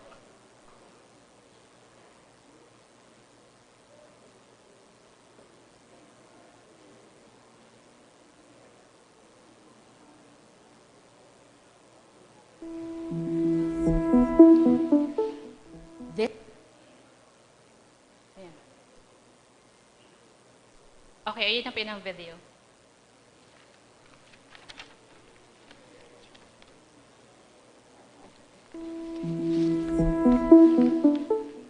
This is the story of Rita, a 29-year-old BS education graduate working as a customer service representative. Using social media, she was enticed by a recruiter with an overseas job opportunity. Because of her love for her family, Rita was immediately convinced to work abroad. But little did Rita know that she was already becoming a victim of human trafficking. At the airport, Rita's recruiter instructed her to pose as a tourist. She was provided false hotel bookings and a fake return ticket. Upon arrival overseas, she was taken to an unknown destination where she was forced to engage in a different job, online scamming. Rita was instructed to create fake online accounts to scam other people into investing in cryptocurrency. The same incidents were reported by hundreds of young professional Filipinos. There, they suffered both physical and mental abuse such as being whipped, electrocuted, prolonged solitary confinement without food for days, and being threatened to sell their organs or be killed. These experiences were narrated by Rita and other victim survivors rescued and repatriated who share similar fate and trauma with their employers. In response, the Interagency Council Against Trafficking, or the IACAT, has intensified its efforts to further prevent human trafficking. Originating in 2010, the Philippine government created guidelines to standardize the inspection and clearance of international-bound Filipino passengers. Its purpose is to prevent human trafficking and protect Filipinos from illegal recruitment. The guidelines also aim to capture emerging trends in the trafficking of persons. As of April 2023, the Philippine government monitored over 2,200,000 Filipino departing passengers abroad. Out of those international-bound Filipino passengers, 99.5% were cleared to depart the country. The remainder were flagged for showing fraudulent, falsified, or tampered documents, misrepresentation, or were identified to be potentially trafficked persons. Filipinos who fall victim to human trafficking such as Rita are provided by the Philippine government with repatriation, welfare assistance, psychosocial assistance, and legal assistance. Together with 11 other Filipinos, Rita was safely repatriated home by the Philippine government and now has the chance to live a normal life again. With these continued efforts against trafficking in persons, the Ayakat appeals to our fellow Filipinos to rally behind our mission to combat human trafficking. This is the story of Rita, and this could be your story. Lahat naman tayo nangangailangan ng pera. Yun, lagi isipin din na yung too good to be true, huwag natin papatusin kasi mapapahamak lang tayo. May mga bagay naman talaga na maganda yung income, pero siguro dumaan tayo sa tamang proseso. Yung mga permit, i-check niya kung legal, kung approved ba siya.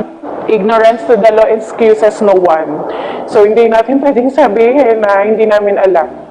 So, may Google, research natin. Together, let's end human trafficking. Gabay sa paglalakbay, be smart when you depart. A reminder from the Interagency Council Against Trafficking.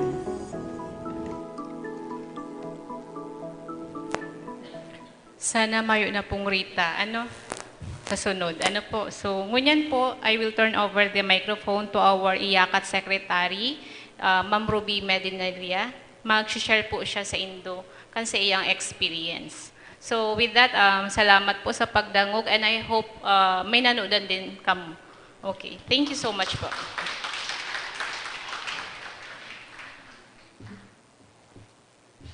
Ayan, thank you very much, Prosecutor Pares. Ayan, good morning everyone sa ating mga participants and sa organizer po ng event. So by the way, I am Ms. Ruby Armidinilia, an advocate of human trafficking. Currently, the Administrative Assistant 1 of the Interagency Council Against Trafficking, based here in OPP Camarines Sur, OCP Naga, OCP Iriga, and OPP Camarines Norte.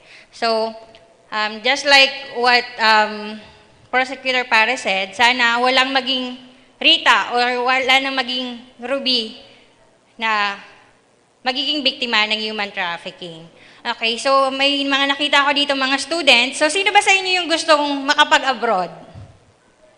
Ayan, may mga nag-raise sa likod. Sino yung gusto makapag-asawa ng foreigner? Oh, ako daw, marami. Ayan. So, like what Prosecutor Pares said, I am a survivor of human trafficking. Way back in 2013, I was a high school graduate when I applied for a job in Taiwan. So I work in Taiwan for almost 6 years, pero legal po 'yon.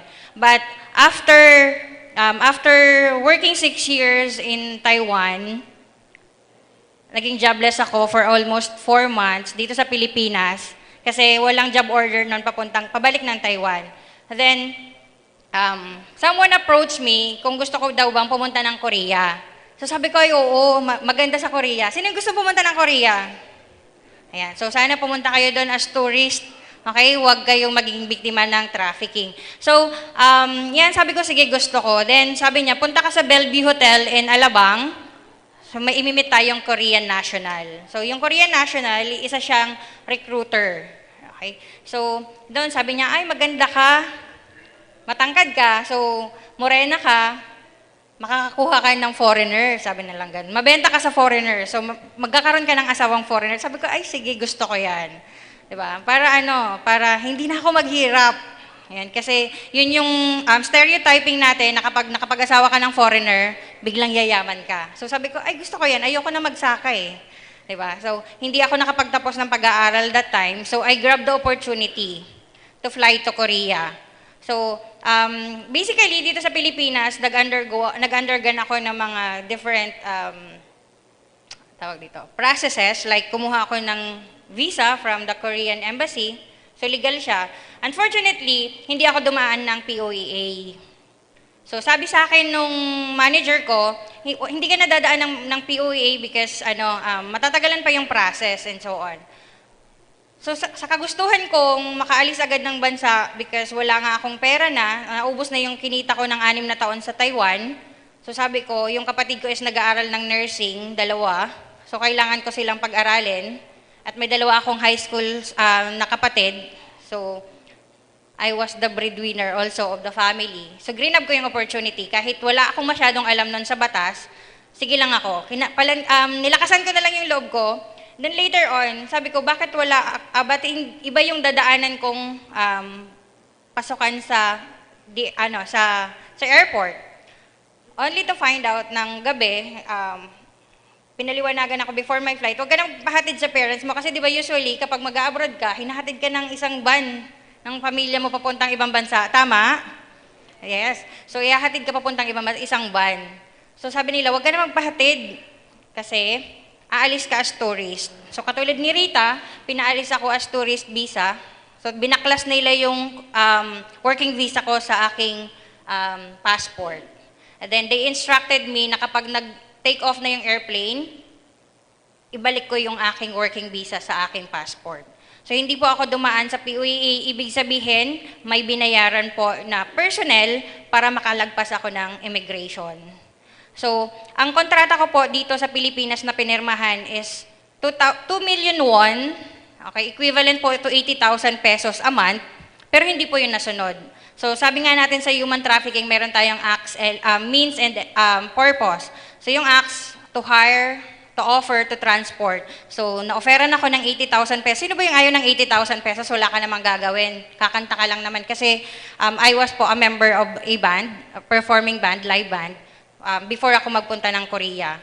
So, ang manager ko po dati is si Jojo Alihar. Sino yung nakakakilala kay Jojo Alihar tsaka kay Mystica? Kilala niyo si Mystica? Yung laging matangkad yung boots. So, yun po yung manager ko together with Jojo Alihar. So, sabi nila, sige, okay na yung kontrata mo na yan. Pero po, ang nangyari, iba yung laman ng kontrata doon sa sinahod ko. Kasi yung sinahod ko na lang is $600. Ang palitan that time, 2013, is 40 pesos. So may cut pa na $200 yung aking manager. Hindi ako pumayag. Sabi ko, bakit ako yung magtatrabaho? Ba't $200 sa'yo, $400 lang sa akin? So nagkaroon kami ng agreement na $100 lang yung kanya, sa akin ay $500. Pero kung susumahin mo, that's 18,000 pesos lang a month. Pero dun sa kontrata ko, it's 2 million won, equivalent to 80,000 pesos. So hindi po nasunod yung kontrata. So mayroon na po tayo doon mayroon na na-violate doon sa law ng human trafficking. But before po, hindi ko naman kasi alam yung trafficking. Ang alam ko lang na batas, ang alam ko lang dati na kaso is rape and murder. Kasi po, nakatira din ako sa far-flung areas, sa bundok. So wala kaming TV that time, wala kaming kuryente. So wala akong masyadong alam pa sa batas.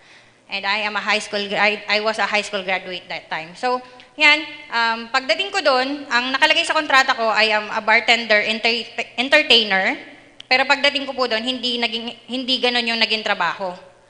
Naging all around po ako. Tagalinis ng bar, taga-serve ng alak sa mga customer, nag-cashier, nag-DJ, at the same time nagpe-perform. Kasi po, tinatawag po na bebartainer sa ibang bansa. So, sa atin kasi dito sa Pilipinas, pag sinabing entertainer, GRO agad yung pumapasok. So sa akin, sabi ko, ay, ang ganda ng pangalan, di ba? Bebartainer, beverage tender entertainer. So sabi ko, ang ganda ng trabaho. So, okay naman. But then, after 2 months na pag-work ko doon, naiba yung way ng treatment sa amin ng floor manager. So sabi niya, pag may nagkagusto sa inyong foreigner, sumama kayo. This is your chance. O, di ba? Sabi ko, ay, oo, magkakaasawa na ako ng foreigner. But later on, to find out na kapag sumama ka pala dun sa foreigner, is mayroong bar fine, and at the same time, dadalhin ka sa hotel, and the rest is history. Hindi ko inindulge yung sarili ko na mahulog dun sa pain na yon. So, nagsabi ako na gusto ko nalang umuwi ng Pilipinas kasi iba yung nasa kontrata ko, hindi ito yung trabahong pinasok ko. So, yan, dahil nga gusto kong magkaroon lang ng pera para mapag-aral ko yung mga kapatid ko and mapagawan ko ng bahay yung magulang ko, kaya grinab ko yung opportunity, kahit may doubt na ako na mali.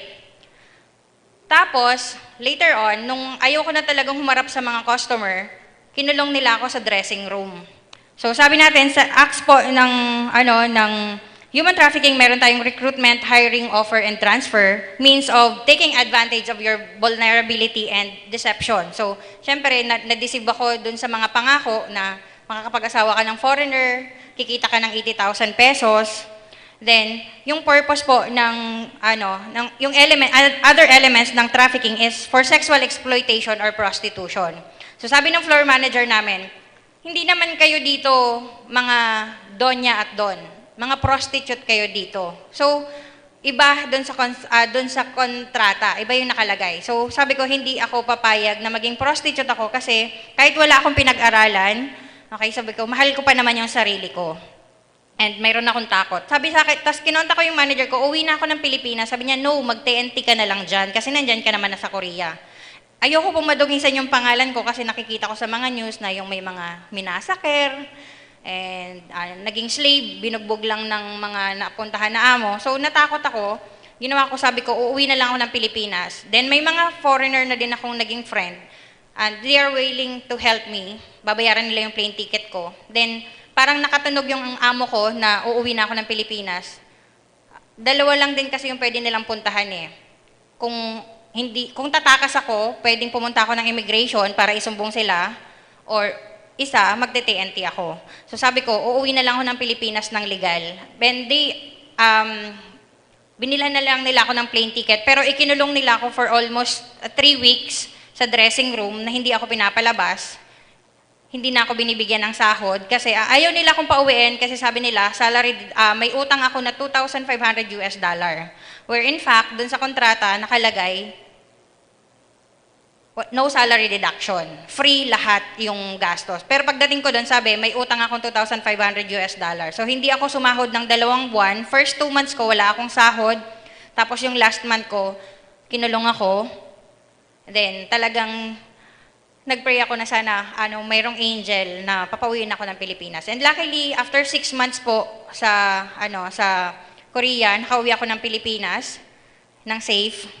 Okay, and yun, after a year na nalaman ko na lang dun sa mga dati kong katrabaho na nakulong na yung pinaka-recruiter namin and napaklose yung almost 26 bars niya dun sa Korea. So yun, ginagawa namin to dito sa Iyakat, yung mag-share ng mga advocacy and awareness sa mga youth para hindi kayo maging biktima ng human trafficking. So, kung gusto nyo mag-abroad, idaan natin sa legal na proseso. Sabi nga ni Rita, okay, ignorance to the law excuses no one. Pero that time, hindi ko kasi masabi na excuses no one kasi aminado ako sa sarili ko na hindi ako mahilig magbasa. Hindi ko alam dati yung batas. But now, after working po in Korea, nakakilala talaga ako ng foreigner. Okay, so isa po siyang Norwegian. Siya po yung nagpaaral sa akin sa college. So after 4 years po, after 4 years in college, I am now a licensed professional teacher. I am a part-time teacher po at Naga College Foundation Incorporated. And now, I am serving po the Department of Justice to share awareness and para mabawasan na din yung magiging biktima ng human trafficking. And now, mayroon po kami mga minomonitor na mga biktima ng human trafficking. Actually, human trafficking is not purely about prostitution or sexual exploitation. Kasama na din po yung illegal recruitment. Kasi napapasok yung illegal recruitment kasi ino-offeran ka dito ng ibang trabaho, pero pagdating mo dun sa ibang bansa or dun sa place na pupuntahan mo, iba yung trabahong i-offer sa'yo.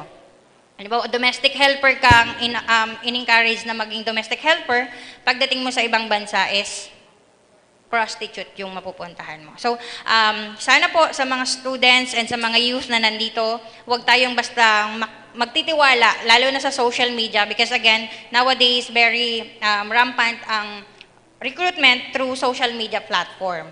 Marami kaming biktima ngayon na minomonitor na naging biktima sila ng social media.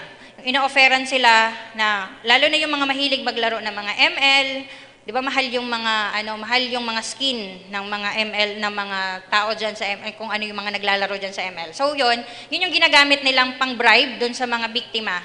Okay? And yung victim nafo-force na mag-send ng mga nude videos and pictures. So yun. So sana yung mga gusto mag-abroad diyan, make sure po na to check kung legal or may license yung agency na magpapaalis sa inyo. And yan, dumaan sa tamang proseso. Huwag po tayong papayag na, ayan, dadaan lang na naman tayo sa immigration area na hindi tayo dumaan sa pagkuha ng Bureau of Immigration Certificate.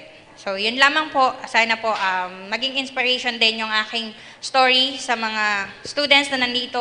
Huwag basta-basta magtitiwala. Okay? Magbasa. Makialam. Okay? So, lalo na sa social media, marami na rin mga awareness na sinishare. Ayan. And of course, so kung gusto nyo magkaroon ng boyfriend na or asawang foreigner, make sure po na makikilala nyo siya in person. Huwag kayong papayag na nakilala nyo lang sa social media, tapos hihingan agad kayo ng nude pictures, tapos papadalan kayo ng pera. Kasi usually yung mga yan, mga Filipino lang din, nag-aak lang sila na foreigner. Ayun, kasi may na-experience din ako na ganyan. Sabi niya foreigner siya, tapos only to find out, hindi pala siya foreigner. Nanghihingi lang siya ng mga nude picture na pwedeng gamitin na ibenta nila sa sa dark web rather. So yun lamang po, and thank you very much. Thank you very much, Ma'am Ruby. That was difficult, no? That was really difficult. But yesterday, I was also talking to, when we were preparing for the Marian Youth Congress, I was here yesterday, I chanced to happen upon a priest, sabi niya, ano ginagawa ng youth regarding issues? And he said, you know what, the best advocacy for anything are those who have been in the same situation, like Ma'am Ruby was. No, and I was listening because I've been working with young people for a very long time in my ministry and in the schools, and there are young people who will do anything for their families, right? Like, Mom, can I sell my nude pictures online just so I can help those, the families in Australia who have been victimized by the bushfire and all these things. So it's happening. No, kaya parang the work that we do, this advocacy really is very personal to all of us. And again, I am here, I'm a counselor, but I am triggered by what I hear. So we will be transitioning to the open forum, so please reserve your questions for both of our speakers. But for now, I would like to award a certificate of appreciation to Fiscal Charmaine E. Pontanal Pares, of course with Ma'am Amy. Again, let me read this. Certificate of Appreciation is awarded to Fiscal Charmaine Pontanal Pares for sharing her time and expertise as resource speaker during the Bicol Stakeholders Networking Against Human Trafficking in celebration of the United Nations 9th World Youth Day, World Youth Day kasi, against trafficking in persons, right? Signed by, of course, Reverend Father Jonans de la Cruz Vibar and the Most Reverend Rolando J. Triaterona, Archbishop of Caceres.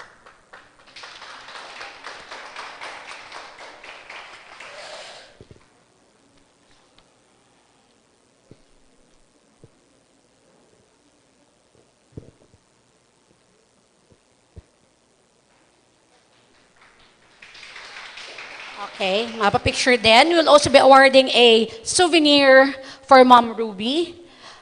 Okay, for documentation process. Para gusto ko sumama. Opo. Father John Nance, dapat kasama ka, documentation. No, I care, 150. Tawad po. For documentation purpose. Alright, sige po. Ahan po mga usherette natin. You'll be ushering them. Opo. Paano kanila mabibili sa 150 kung walang advertisement? Opo.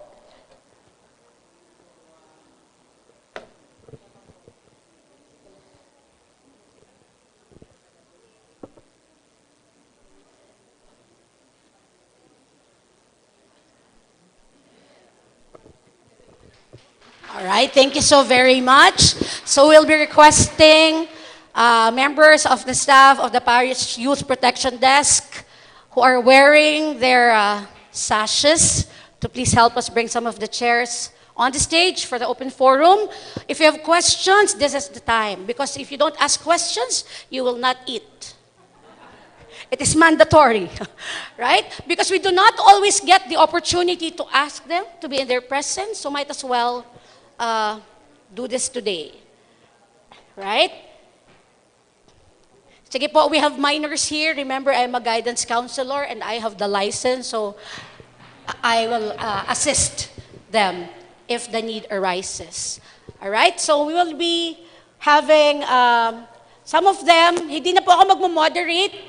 The mic will be going around. We have 3 visitors here. They will be sharing the mic. So I'll be giving the mic to the girl in the center. Candidate number 1. Thank you.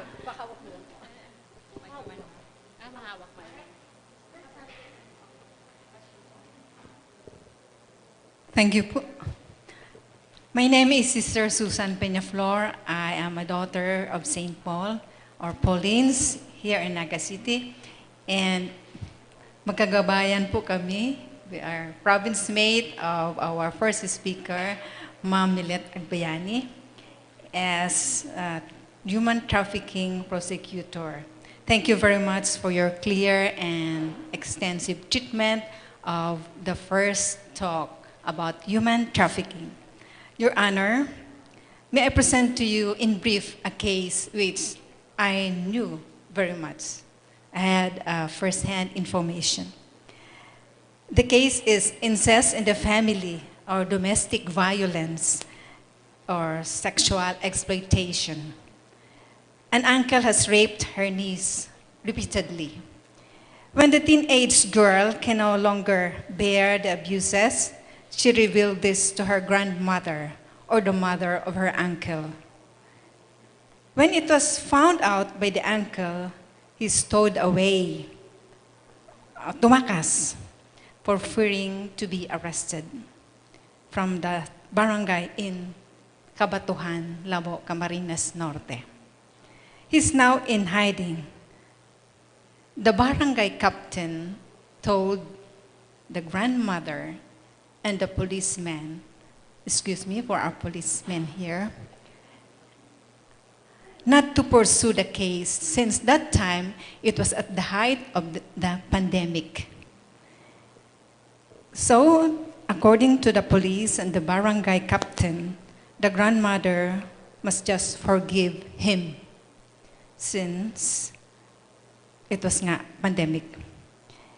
And the case is hanging.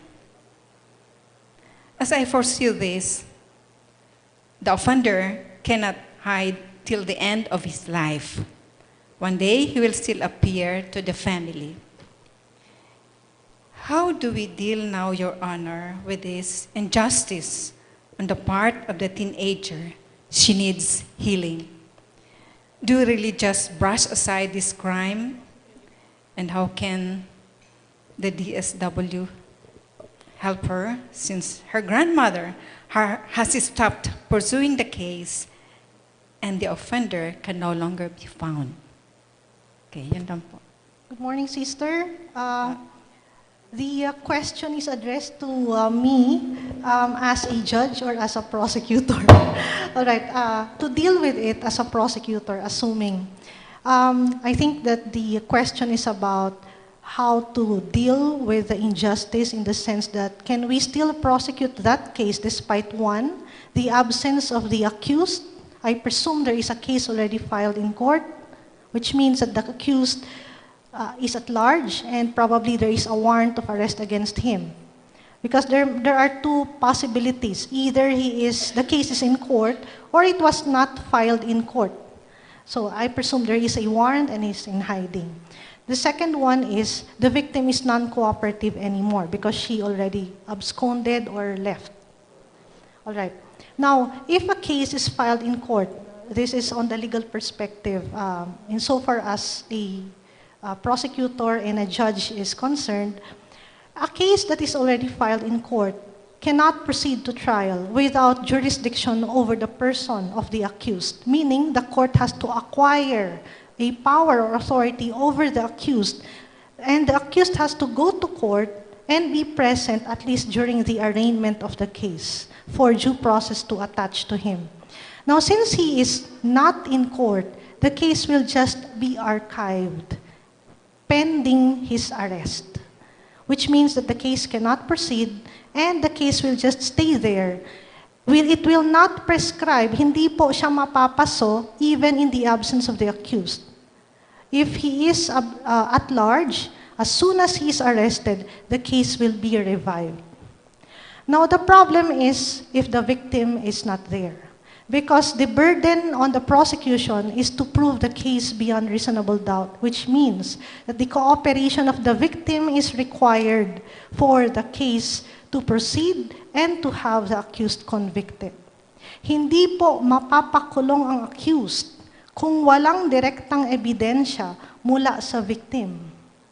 The case cannot result to conviction without direct evidence from the victim. Now, the victim has to testify in court, in person, and identify the accused as the culprit and the one who committed the crime. The possibility of the accused going to jail is zero, considering the absence of the victim. But if eventually makuha niya yung cooperation ng victim, then she can testify at any time as long as she can remember the incident. Now, this matter, however, is not human trafficking per se.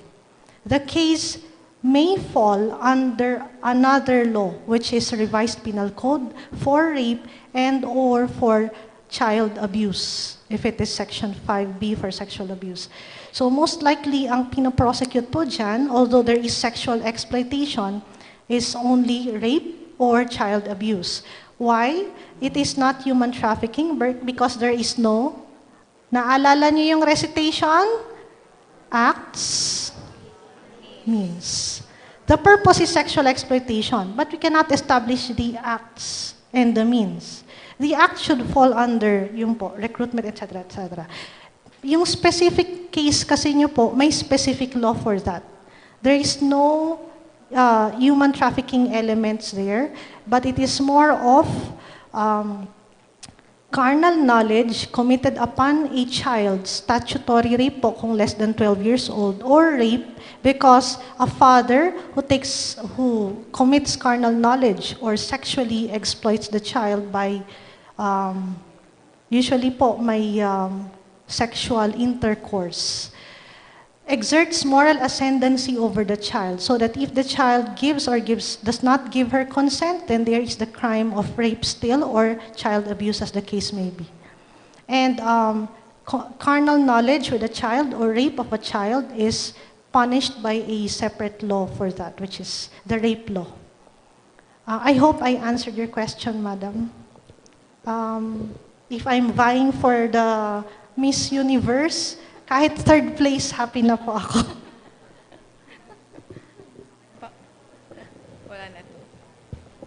Thank you very much po. Okay na po. God bless you po. God bless you.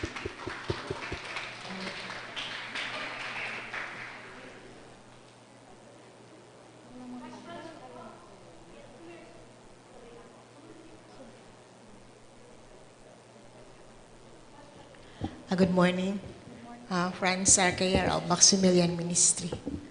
So the case runs like this. During prayer meeting, may isang babae, she was 22 years old. Then during the sharing, she was crying deeply. So we consulted her. I asked her what is the case. And the case runs like this. Her father is a detainee due to drugs. Then the lady is also detained because of drug. Then his boyfriend is also a detainee because of drugs. When she was committed in the prison, maybe I need to mention it first, okay? She was pregnant. And she delivered her baby on a cesarean case. Then after which, she gave her daughter to the mayor, who happened to be childless. The mayor is already sentenced and about to be traveled. Then the birth of the child was simulated. So I am bothered about it because I am thinking about the welfare of a child. What will happen to her? And I asked her, where is the child?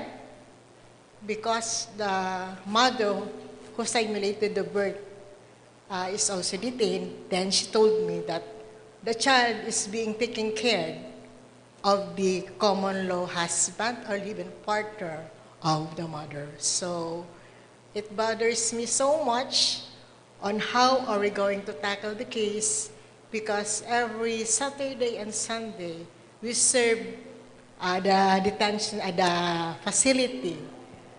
I also talked to her. So what is your plan about it? I discussed about her, the crime committed, and she told me that she wanted to get back the child. However, she told me that if the mother the one who simulated the birth will already be transferred to ano mo tawag lang sa babae? Correction center. So, what will we do?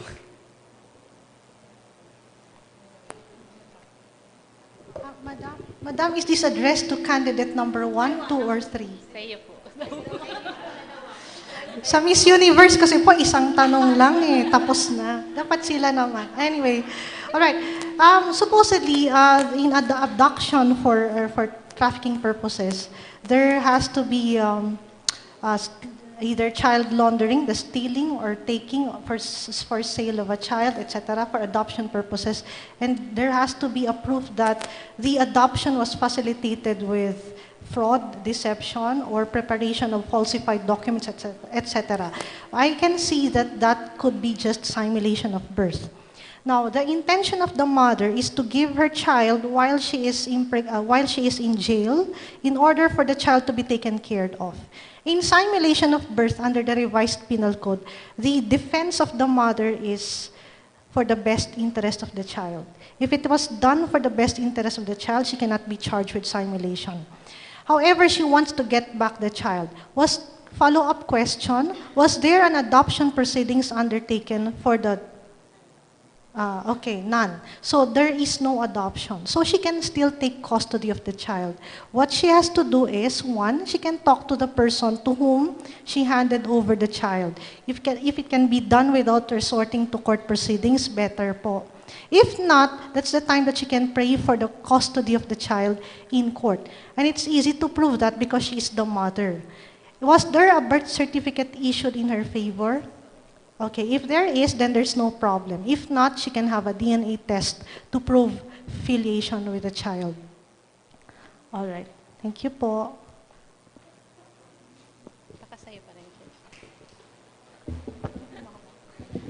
So, good morning po. I am Michael Layla Imperio and I'm from Zonta USI as well as a youth volunteer po of Caceres Ecclesiastical Tribunal po. So, for you po, ma'am, sorry po, halos lahat naman po may tanong. 3 points po kasi yung naisip po kanina. So, sa first question po is for you po, what will be the legal actions to a victim of prostitution pero later on sinabi niya na gusto niya yung ginagawa niya? Then from both of you po, from your own perspective po, what advice or intervention can you give to someone who is in denial that he or she is a victim of human trafficking? Then, kahit sino po sa inyo gusto sumagot. And how can we help as a youth volunteer to not eradicate, at least alleviate the cases of human trafficking here in Naga and Camarines? Thank you. Okay, let's listen to the second candidate. Okay. I'll answer your question number 2. Yes. Ano po? Pakiulit ka ng question. Yung number 2. Question number 2. Yung sa number 2 po, from your own perspective po, or what advice or intervention can you give to someone who is in denial that he or she is a victim of human trafficking? Okay. May mga nangyayari talagang ganyan, na in denial sila. Pero dyan pumapasok na yung service ng mga partner agencies ng IACAT. Number 1 agency dyan yung DSWD. So merong mga assigned social workers who can conduct counseling, therapeutic sessions with the victim para matulungan yung victim na ma-accept nila or maka-move on dun sa na-experience nilang problem. Siguro constant monitoring, constant counseling ang dapat gawin dun sa victim.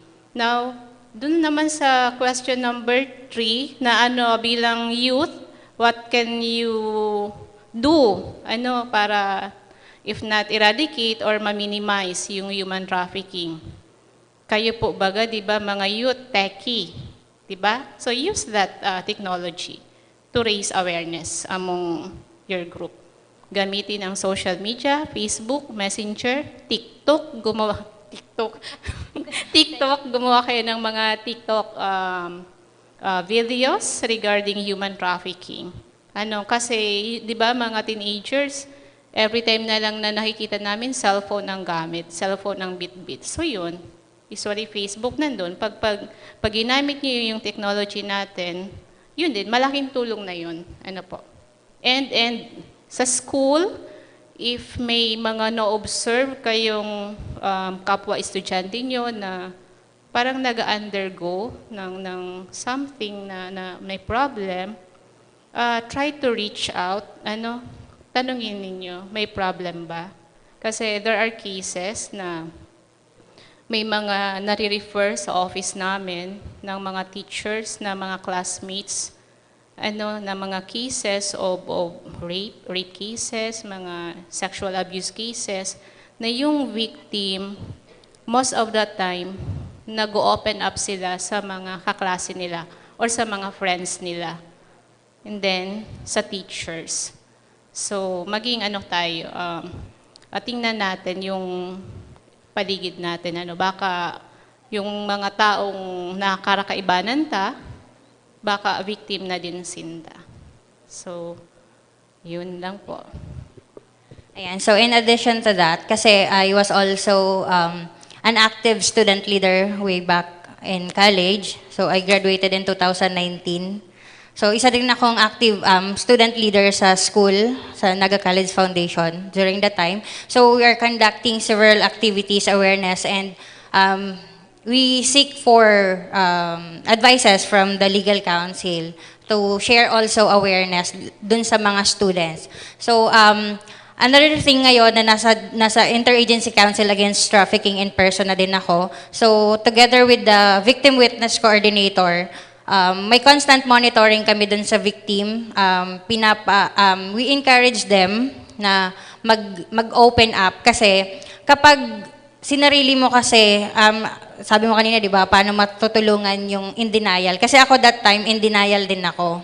Kasi I am afraid also of what I might hear from the other people. Sasabihin kasi, ayan kasi, mga lalaki kasi lagi yung kasama niyan. Kasi I am boys kasi ako. 90% of my friends are boys actually, are men.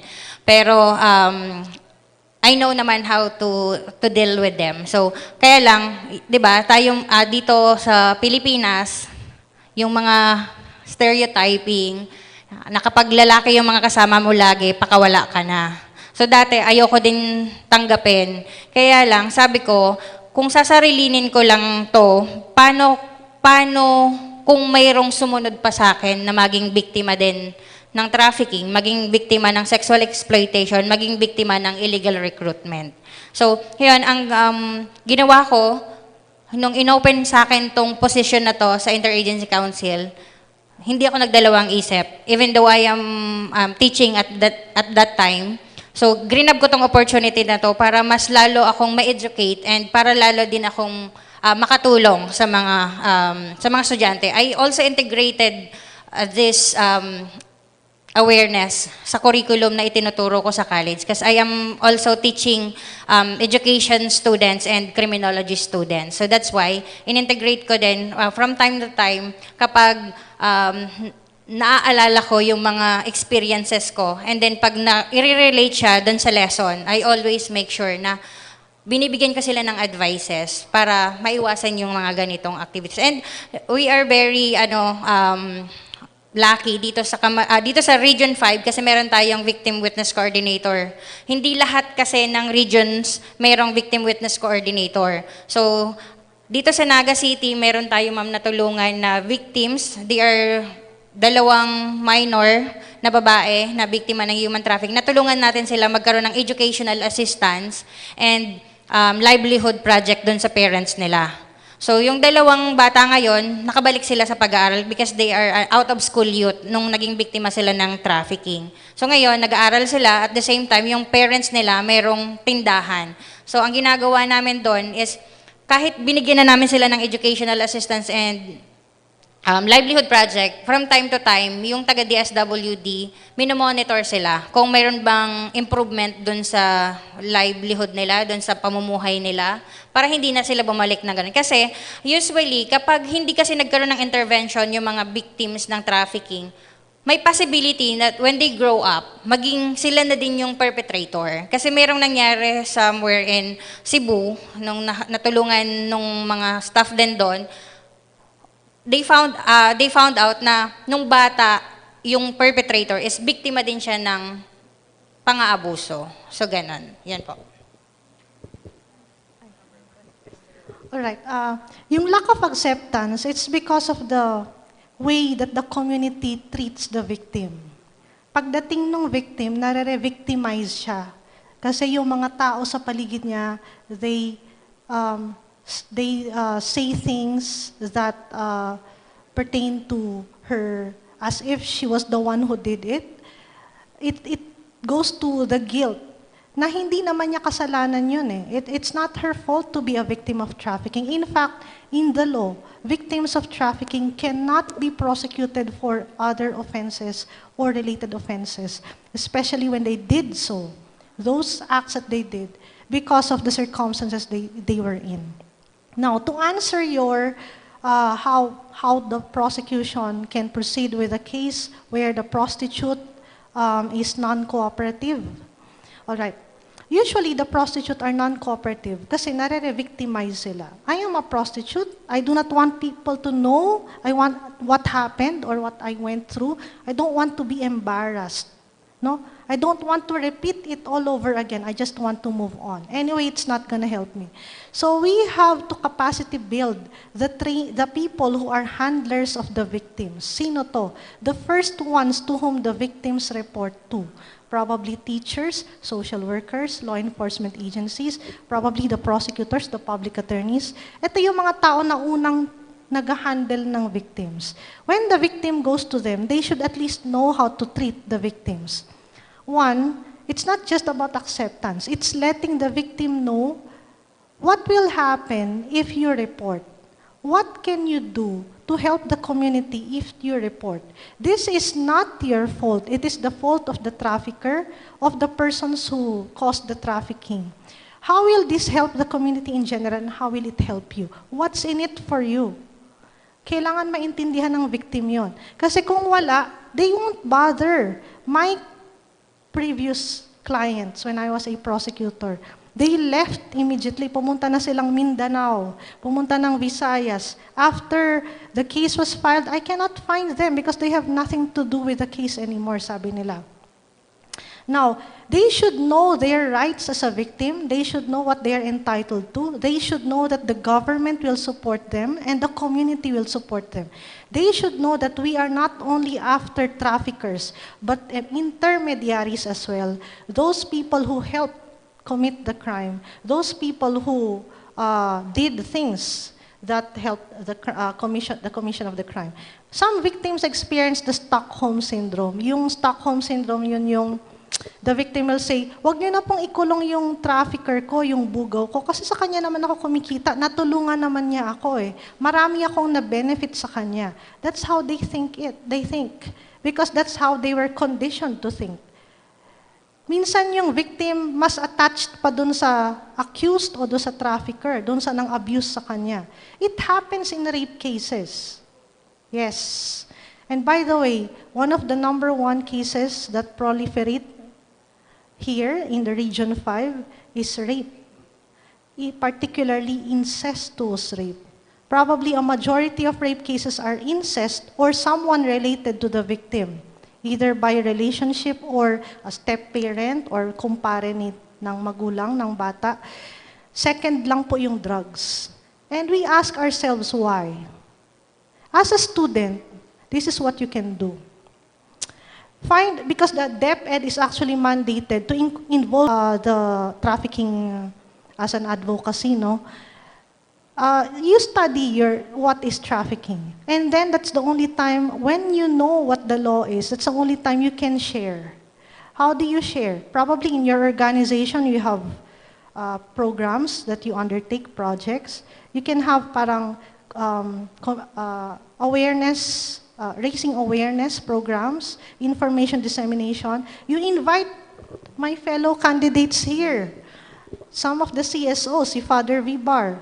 And then you ask them to speak to the students. Kasi yung students, they should know. You can talk about trafficking. You can talk about any other laws that pertains to child abuse, Safe Spaces Act siguro, gender-based laws, para maintindihan nila what is a comfortable touch, what touches are not comfortable for you that you can file a case against that person. What is harassment? How do I deal with relationships? You can also talk about domestic relations. How do we deal with families? Kasi karamihan po ng victims ng rape, human trafficking, other crimes, comes from dysfunctional families. Our families as a basic institution is crumbling. Hindi na po uso ang 13 years in marriage kayo. 20 years in marriage, 50 years in marriage. Hindi na uso ang 50 years anniversary. Marami ngayon, pagpakasal, nakakita ng iba, may iba na. Kasi that person is thinking of himself alone, not the child. Sasabihin niya sa anak niya, siyempre, dapat isipin ko naman ang sarili ko, hindi ako masaya sa papa mo eh. So, iba na. And the child will look at the parent. Mommy, sige, gano'n na din ako kasi gano'n ka naman eh. And you can never blame them. And the children are confused, even their genders are confused. Diba, may LGBTQ++ IA na. The classifications are a result of somehow of confusion, somehow of upbringing, somehow maraming factors. But we have to recognize that they exist. No? But remember, during our time, ano bang meron? Ay, time ko pala, sorry, ako lang yata matanda dito, 45 years old. Noon panahon ko, babae, lalaki, and gay and lesbian, yes.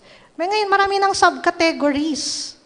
And we cannot protect our children from continually parang getting introduced to stereotypes. Kasi hindi nila kontrolado yon eh. But we should be in control. So as a student, find out, how can we prevent dysfunctional families from happening? How can we prevent crimes? Let's not talk about the end. Punta tayo sa root cause. As much as possible, ang mga trainings na ganito, sana for prevention. Kaso pa nagtitraining kami ni Fiscal about VAUC, bukas marami na nagfa-file ng VAUC, di ba? Nagiging aware, so they file the case. What we wanted to do is to prevent cases from happening. So we go to the root cause of the problem, which is knowledge, obtaining knowledge, information dissemination. And then it should look forward to prevention. Sorry na parami yung sagot ko. Feeling ko kasi beauty pageant talaga. Alright, any other questions? If I may add lang po dun sa sinabi ni Judge, i-share ko lang yung nakuha namin information. Kasi yung PNP Cybercrime Group, nagkakandak sila ng lecture on OSAEC case, yung online sexual exploitation of children. So ito yung mga crimes na nako-commit sa ating mga children using ICT, Information and Communication Technology. During that discussion, merong isang bata pala doon na binibiktima na. Nasa process of victimization na siya. Na meron na siya, na sa kanyang nagko-contact through chat, nagdidemand na sa kanya ng mga nude pictures, mga naked photos, mga mga explicit sex videos in exchange of GCash payment, 1,000 per week. Sabi nung offender, magbigay ka lang sa akin ng mga nude pictures, sigurado makakatapos ka ng pag-aaral mo. Hanggang 4th year, high school, ganun. So yun. Good thing na lang na because of the information dissemination na kinakandak ng PNP, Cybercrime Group, tamang-tama, nagkaroon ng lakas ng loob yung bata na mag-report sa teacher. So kaya nakasuhan yung offender. So ang sinasabi ko lang dito is very important yung pagkakandak ng mga information dissemination, pagkakandak ng mga awareness activities, para nga maging aware, magkaroon ng knowledge yung mga tao. So yun lang. Ayan, so pwede nyo pong i-follow yung Facebook account or yung Facebook page ng IACAT. Nandun po, nag-share po kami doon ng mga videos, katulad ng mga pinakita kaninang videos ni Fiscal Pares. Nandun yung mga animated materials na pwede nyo gamitin na ma-share nyo din if ever nagkakaroon kayo ng mga activities sa school. Or pwede nyo rin siyang i-share sa Facebook account nyo para maging, para makashare na din kayo ng awareness sa mga followers nyo and sa mga friends nyo sa Facebook. Alright, thank you very much for that, Judge Melita, Fiscal Charmaine, and Ma'am Ruby. So we'll still have more questions later. Now, so if you have many questions, please save it for this afternoon. But I would like to add, you have guidance counselors in the schools. They're the first order. You go to your guidance counselor, and please, many teachers lose their license. So you be careful. Because I've seen so many teachers take advantage of young people because of self-disclosure. Remember that consent is very important. We cannot even force you to go to the guidance office, but you have guidance counselors. There are guidance counselors, registered guidance counselors connected with the Caceres Youth Commission. I'm only one of them. And as it is, we're handling many cases involving our young people, and we're doing this voluntarily.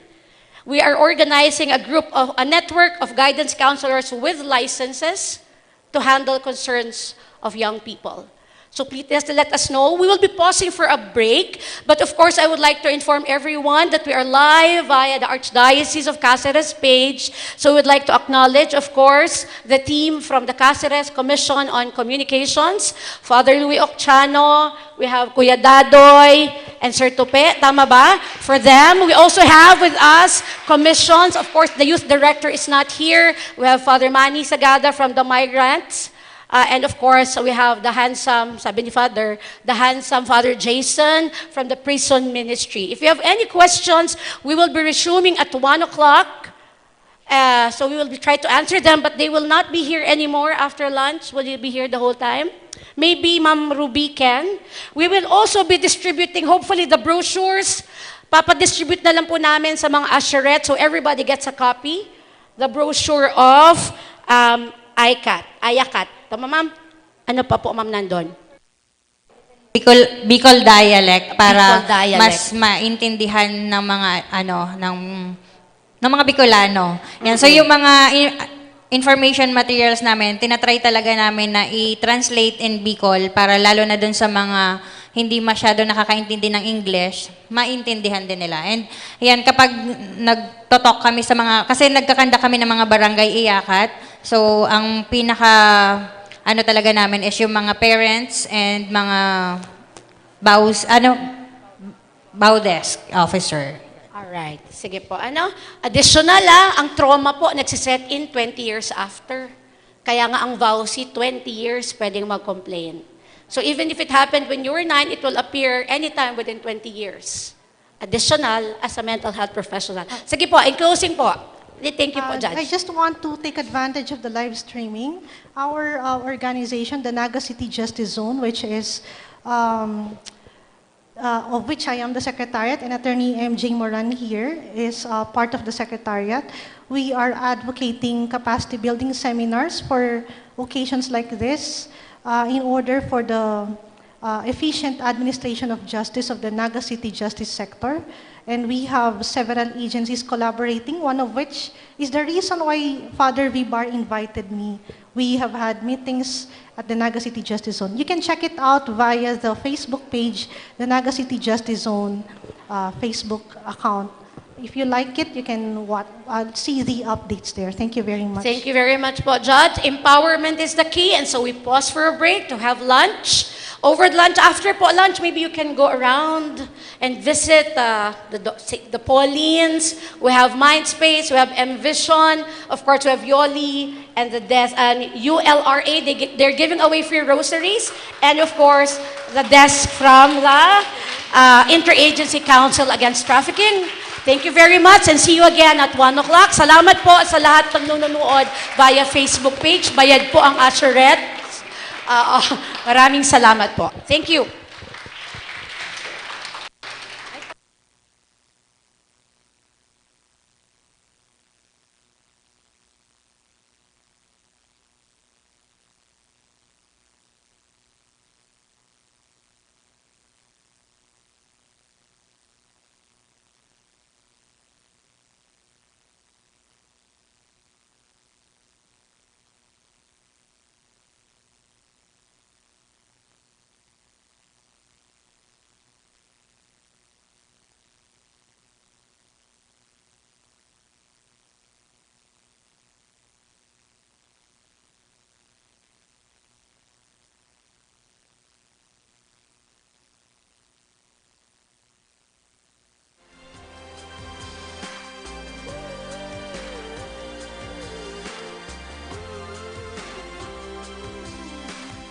She was just a girl, she expected the world, but it flew away from her reach, so she ran away in her sleep.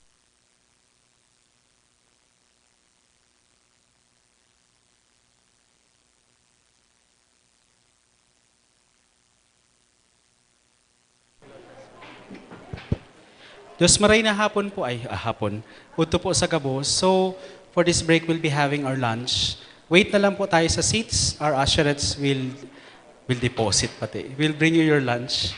So, pwede na po dito or somewhere na may table. Enjoy your lunch. See you soonest. Salamat pong marami. We pray muna pala. In the name of the Father, Son, and the Holy Spirit. Amen. Bless us, O Lord, with these thy gifts, which are about to receive and bounty through Christ, O Lord.